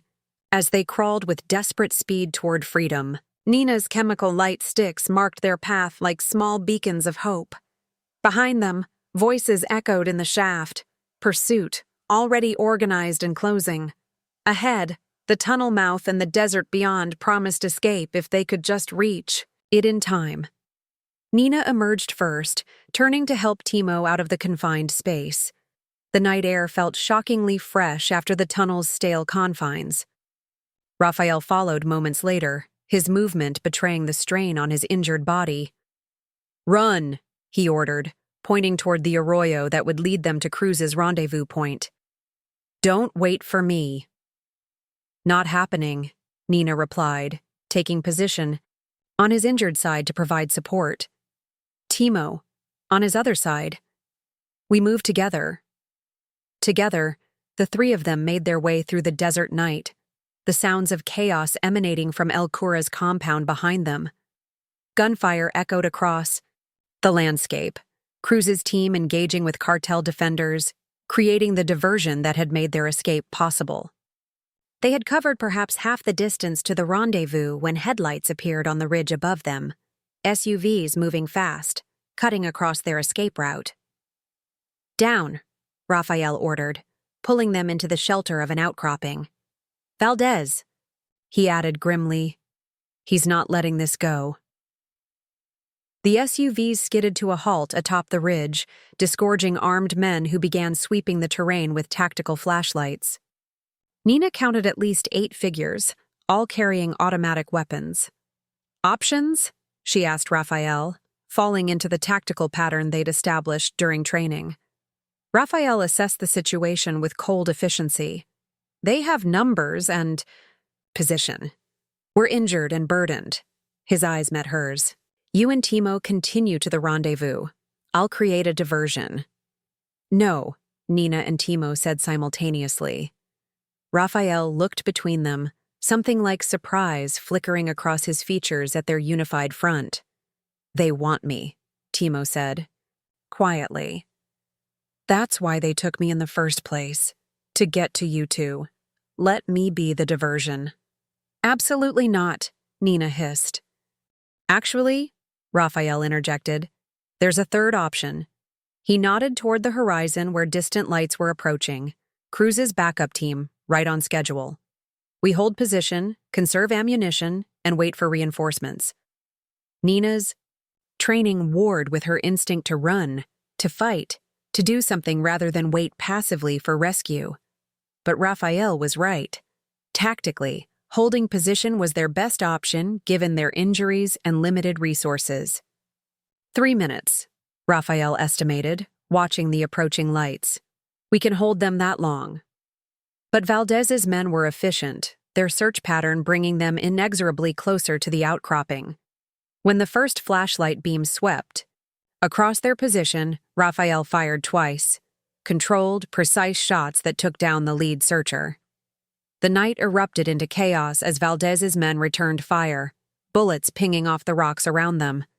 Raphael pushed Nina and Timo deeper into the outcropping's shelter, positioning himself at its edge with clear lines of fire. Nina drew her own weapon, taking position on Raphael's flank. Together, they laid down suppressive fire, not trying to hit specific targets, but to keep Valdez's men pinned down and unable to advance. 1 minute, Raphael called over the gunfire. "Cruz's team almost here." Nina's gun clicked empty. She ejected the magazine, reached for her spare, and froze as movement caught her eye. Not from the ridge where Valdez's men were pinned down, but from their flank, a lone figure approaching with deadly purpose. Esteban Valdez himself, scar livid in the moonlight, pistol raised. "Raphael!" Nina shouted in warning, but too late. Valdez fired, the sound lost amid the larger firefight. Raphael jerked as the bullet struck him, returning fire even as he fell back against the rocks. Nina didn't think, didn't plan, She threw herself forward, weapon forgotten, a switchblade appearing in her hand from some deep pocket of memory. Valdez turned toward her, surprise registering on his face an instant before Nina crashed into him. They fell together, Nina driving the blade into Valdez's shoulder with all her strength and weight. He howled, twisting beneath her, gun hand, flailing as he tried to bring the weapon to bear. Nina grabbed his wrist, forcing the gun away from both of them. Valdez was stronger, but Nina had Raphael's training and the desperate energy of someone fighting not just for herself, but for those she loved. She slammed Valdez's gun hand against the ground repeatedly until his fingers loosened and the weapon fell free. But Valdez wasn't defeated. His uninjured arms snaked around Nina's throat, squeezing with brutal force as he rolled them over, pinning her beneath him. Black spots danced at the edges of her vision as her airway constricted. Her fingers scrabbled for the knife still embedded in his shoulder, but she couldn't reach it.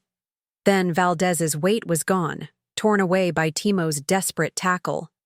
The two men grappled on the desert floor, Timo holding his own despite his injuries, through sheer desperate will. Nina gasped for air, searching frantically for a weapon, any weapon. Her hand closed around Valdez's discarded pistol, just as he gained the upper hand against Timo, throwing him aside and reaching for the knife still protruding from his own shoulder. Nina aimed, steadied her breathing just as Raphael had taught her, and pulled the trigger. The shot echoed across the suddenly silent landscape. Valdez froze, a look of baffled surprise crossing his features as he looked down at the spreading stain on his chest. He took one stumbling step toward Nina before collapsing face first onto the desert floor. In the distance, sirens wailed as Cruz's reinforcements finally arrived, sweeping up the ridge to engage the remnants of Valdez's team. Nina barely registered them, rushing instead to where Raphael lay propped against the rocks, one hand pressed to his bleeding side. "How bad?" she demanded, already pulling medical supplies from her pack. "Through and through," Raphael grunted. "Missed anything vital?" His eyes moved to where Valdez lay motionless. "You?" "I'm fine," Nina lied, her throat burning from Valdez's chokehold, her hands shaking with adrenaline crash. "Timo?" "Here," her brother answered, approaching with a cautious eye toward the ridge where federal agents were now securing the area. "Are those the good guys?" "After a fashion," Raphael replied, wincing as Nina applied pressure to his wound. Floodlights illuminated the scene as vehicles approached their position. Nina recognized Cruz's silhouette among the advancing figures, the detective's expression unreadable as she surveyed the aftermath of the confrontation. "Target secured," Cruz called into her radio. "Casualties on site. Medical needed." She knelt beside Nina, assessing Raphael's wound with professional detachment. "You're lucky, Serrano. Again." "Luck had nothing to do with it," Raphael replied, his eyes finding Nina's. "Skill, training, and something worth fighting for." Cruz's gaze followed his, understanding dawning in her weary eyes. "The deal stands," she said quietly. "Protective custody during trial. Witness protection for these two afterward." She nodded toward Timo. "You must be the brother." Timo nodded cautiously. "What happens now?" It was Nina who answered, her voice steady despite everything they'd endured. "Now we disappear, become someone else, start over." Raphael's hand found hers as paramedics approached, their faces professionally neutral despite the dramatic scene before them. "A town on the Oregon coast," he reminded her softly, "with the ocean that's never still, never silent." Nina squeezed his hand, unable to speak past the sudden tightness in her throat. This was it. The moment that had been rushing toward them since that fateful encounter at the gas station. Raphael would go into custody, begin his long journey through the justice system. She and Timo would vanish into new identities, new lives far from Sombra del Norte. "I'll find you," Raphael whispered, so quietly only Nina could hear. "When this is over, if you want me to." Before Nina could respond, the paramedics separated them, loading Raphael onto a stretcher, while others attended to Nina and Timo's less severe injuries. Cruz supervised the entire operation with grim efficiency, already beginning the process of documentation and evidence collection that would form the backbone of her case against El Cura. As they were loaded into separate vehicles, Raphael to a secure medical facility, Nina and Timo to a safe house where their new identities awaited. Nina caught one last glimpse of Raphael's face through the ambulance window. No longer ghost, no longer the cartel enforcer who had claimed her as his own, but simply a man who had made the hardest choice of all, to surrender himself so that others might be free. Nina touched her fingers to the window of the SUV as they drove away, a silent promise carried on the desert wind. Whatever names they bore, whatever distance separated them, whatever time passed before they met again, if they ever did, something unbreakable had been forged between them in these desperate days. Something that, like the ocean Raphael had described, would never be still, never be silent, always changing but somehow eternal. 6 months later, Nina stood at the edge of the Pacific Ocean, watching as gray waves crashed against the rocky Oregon shoreline. Behind her, a small cottage nestled among wind-twisted pines, 2 bedrooms, walking distance to town, exactly as Raphael had promised. She wasn't Nina anymore, of course. Her documents identified her as Sofia Martinez, 22-year-old community, college student and part-time waitress at the local diner. Timo, now Miguel Martinez, had found work at the town's weekly newspaper, his natural curiosity and writing talent quickly making him a local favorite despite his newcomer status. Their background story was simple: siblings from Arizona seeking a fresh start after family tragedy. Not so far from the truth, really, just with the dangerous details smoothed away. Nina, Sofia, wrapped her arms around herself, the coastal wind cutting through her jacket. Raphael had been right about the ocean. It was nothing like the desert. Never still, never silent, constantly shifting between states of chaos and calm. She found herself drawn to it daily, especially at dusk when the light painted the water in shades of gold and crimson that reminded her of Sombra del Norte's sunsets. "Thought I'd find you here," Timo's voice came from behind her. 6 months of regular meals and safety had filled out his frame, erasing the gaunt look of captivity. The bruises had long since faded from his face, though Nina sometimes caught him rubbing his ribs when he thought no one was watching. "Just thinking," she replied as he came to stand beside her. "About him?" Timo asked gently. Nina didn't bother denying it. Despite the initial shock and wariness, Timo had come to understand the complex bond between his sister and the man who had once been Ghost, the man who had saved them both at tremendous personal cost. "The trial starts next week," Nina said. Cruz called this morning. Federal prosecutors were moving forward with their case against El Cura, using Raphael's testimony as the keystone of their strategy. The proceedings would be closed, Raphael's identity protected as much as possible, though Nina harbored no illusions about the cartel's ability to uncover information when they wanted to. "Will you watch it?" Timo asked. "The news coverage?" Nina shook her head. "Better not to know too much, for security." That was the official reason, the one Cruz and the federal marshals had emphasized repeatedly during their transition into witness protection. But the truth was more complex.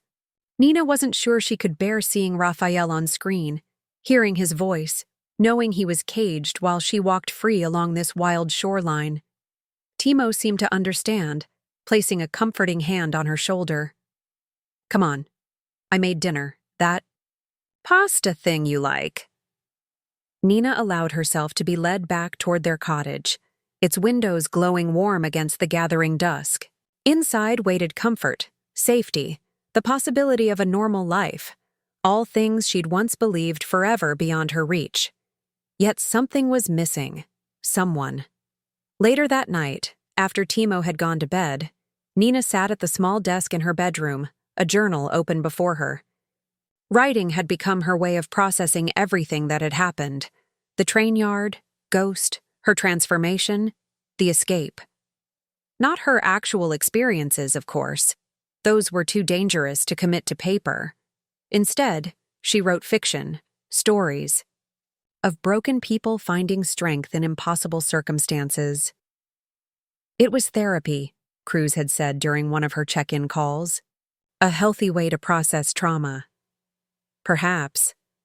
But it was also a lifeline to the person Nina had been, to the experiences that had shaped her, to Raphael, wherever he was now. Nina picked up her pen and began to write, the words flowing easily after. Months of practice. The girl who had once been property now owned herself completely. She had a new name, a new home, a future stretching before her like the endless horizon where ocean met sky. Yet in the quiet moments, when the waves retreated, and the world held its breath between heartbeats, she remembered. Not with regret. Never that. But with a certainty that despite the distance, despite the new names and faces, despite everything that separated them, their stories remained intertwined. Written in shared blood and sacrifice, in choices made when every option led to pain. Some nights, watching the ocean shift beneath moonlight, she imagined him in his cell, breathing the same air, seeing the same stars. And she would whisper the truth they both knew but never spoke. She had never truly been his. And he had never truly been hers. They had simply recognized in each other the same broken edges, the same capacity for both darkness and light. And in that recognition, they had found something worth saving, worth waiting for. Nina set down her pen, closing the journal and sliding it into the desk drawer where a dozen similar volumes waited, filled with her transformed memories.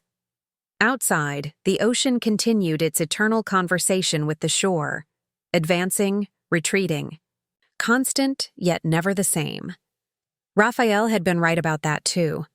And perhaps, Nina thought as she prepared for bed, he had been right about something else as well.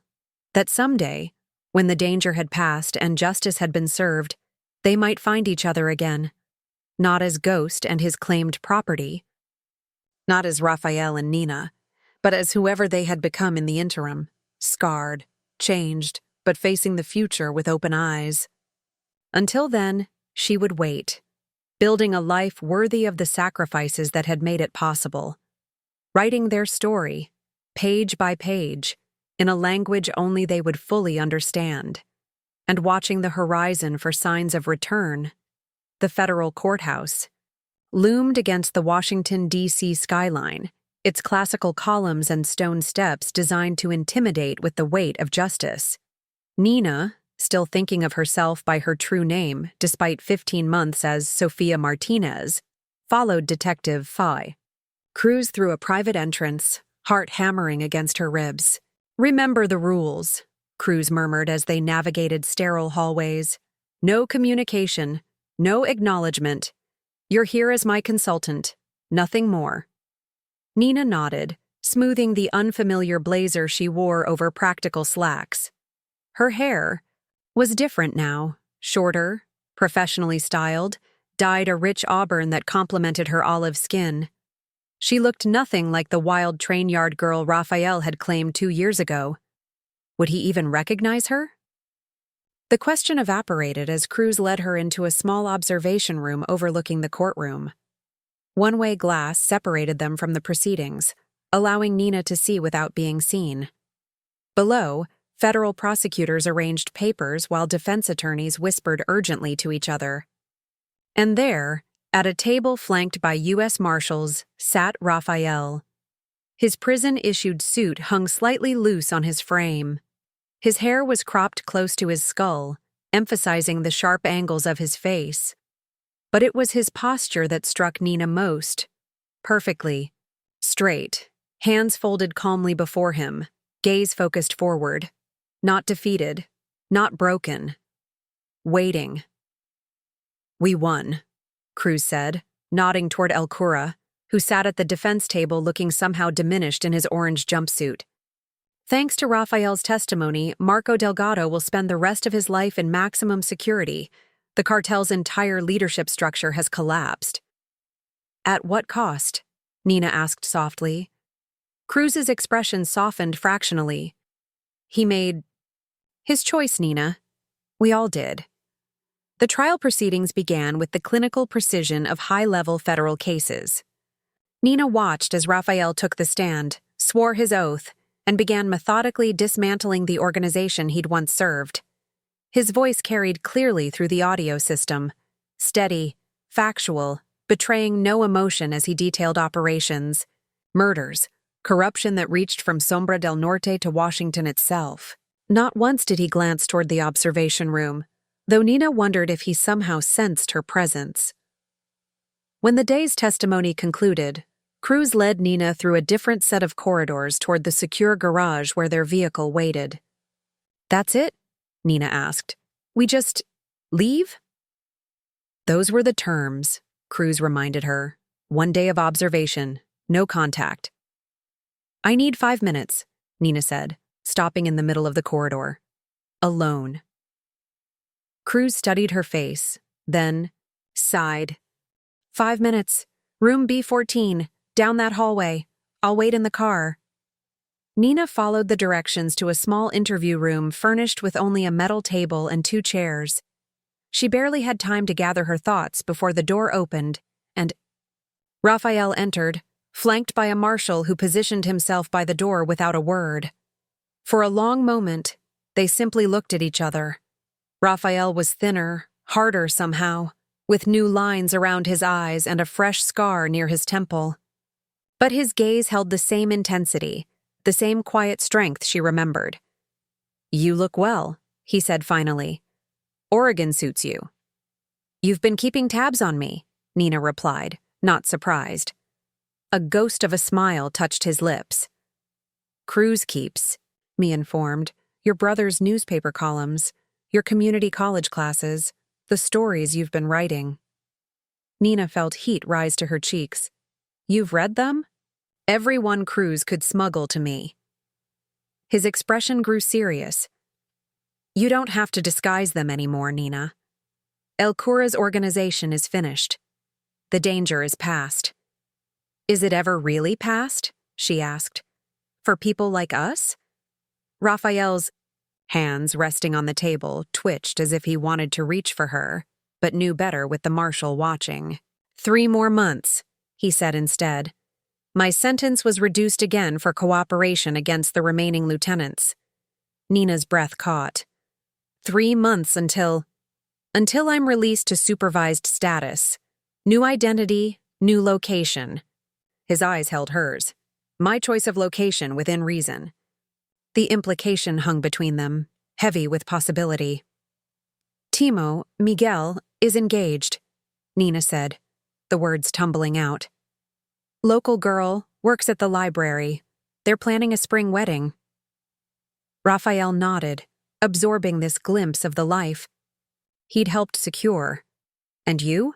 Are you happy? Such a simple question. Such an impossible one. I'm alive, Nina answered truthfully. I'm free. I'm building something, but I'm not. She hesitated, then finished softly. I'm not complete. Something shifted in Rafael's expression. Hope, perhaps, or determination. The ocean, he said. Is it like I described? Never still, never silent, Nina confirmed. Always changing. Like us. The marshal cleared his throat. Time's up. Nina rose, suddenly desperate to say everything she'd rehearsed during sleepless nights. But Rafael spoke first. Nina Reyes died in the desert, he said, rising as well. So did Rafael Serrano, but perhaps Sofia Martinez might someday meet Michael Cordova, 2 strangers with nothing in common except new beginnings. Perhaps, Nina agreed, understanding the coded message. New names, new lives, but the same souls underneath. 3 months, Raphael reminded her. Look for me when the winter breaks. As the marshal led him away, Nina remained standing in the small room, heart full of something she'd nearly forgotten how to feel. Hope. Not the desperate hope of survival, but the quiet certainty of patience rewarded. Outside, Cruz waited beside their car. Ready? Nina nodded, watching as clouds parted, to reveal glimpses of blue above the imposing courthouse. Yes, she said. I'm ready. For the first time since a brutal man had claimed her as his own in a gas station parking lot, Nina felt the truth of those words down to her bones. Ready not just to survive, but to live, to reclaim her heart, her future, her very self. Not as property, not as a weapon, but as a woman who had walked through darkness and chosen light. 3 months. She could wait. After all, some bonds once formed could never truly be broken, only transformed, like the ocean Raphael had promised her, into something wild and free and endlessly renewing. Up next, you've got 2 more standout stories right on your screen. If this one hit the mark, you won't want to pass these up. Just click and check them out, and don't forget to subscribe and turn on the notification bell so you don't miss any upload from us.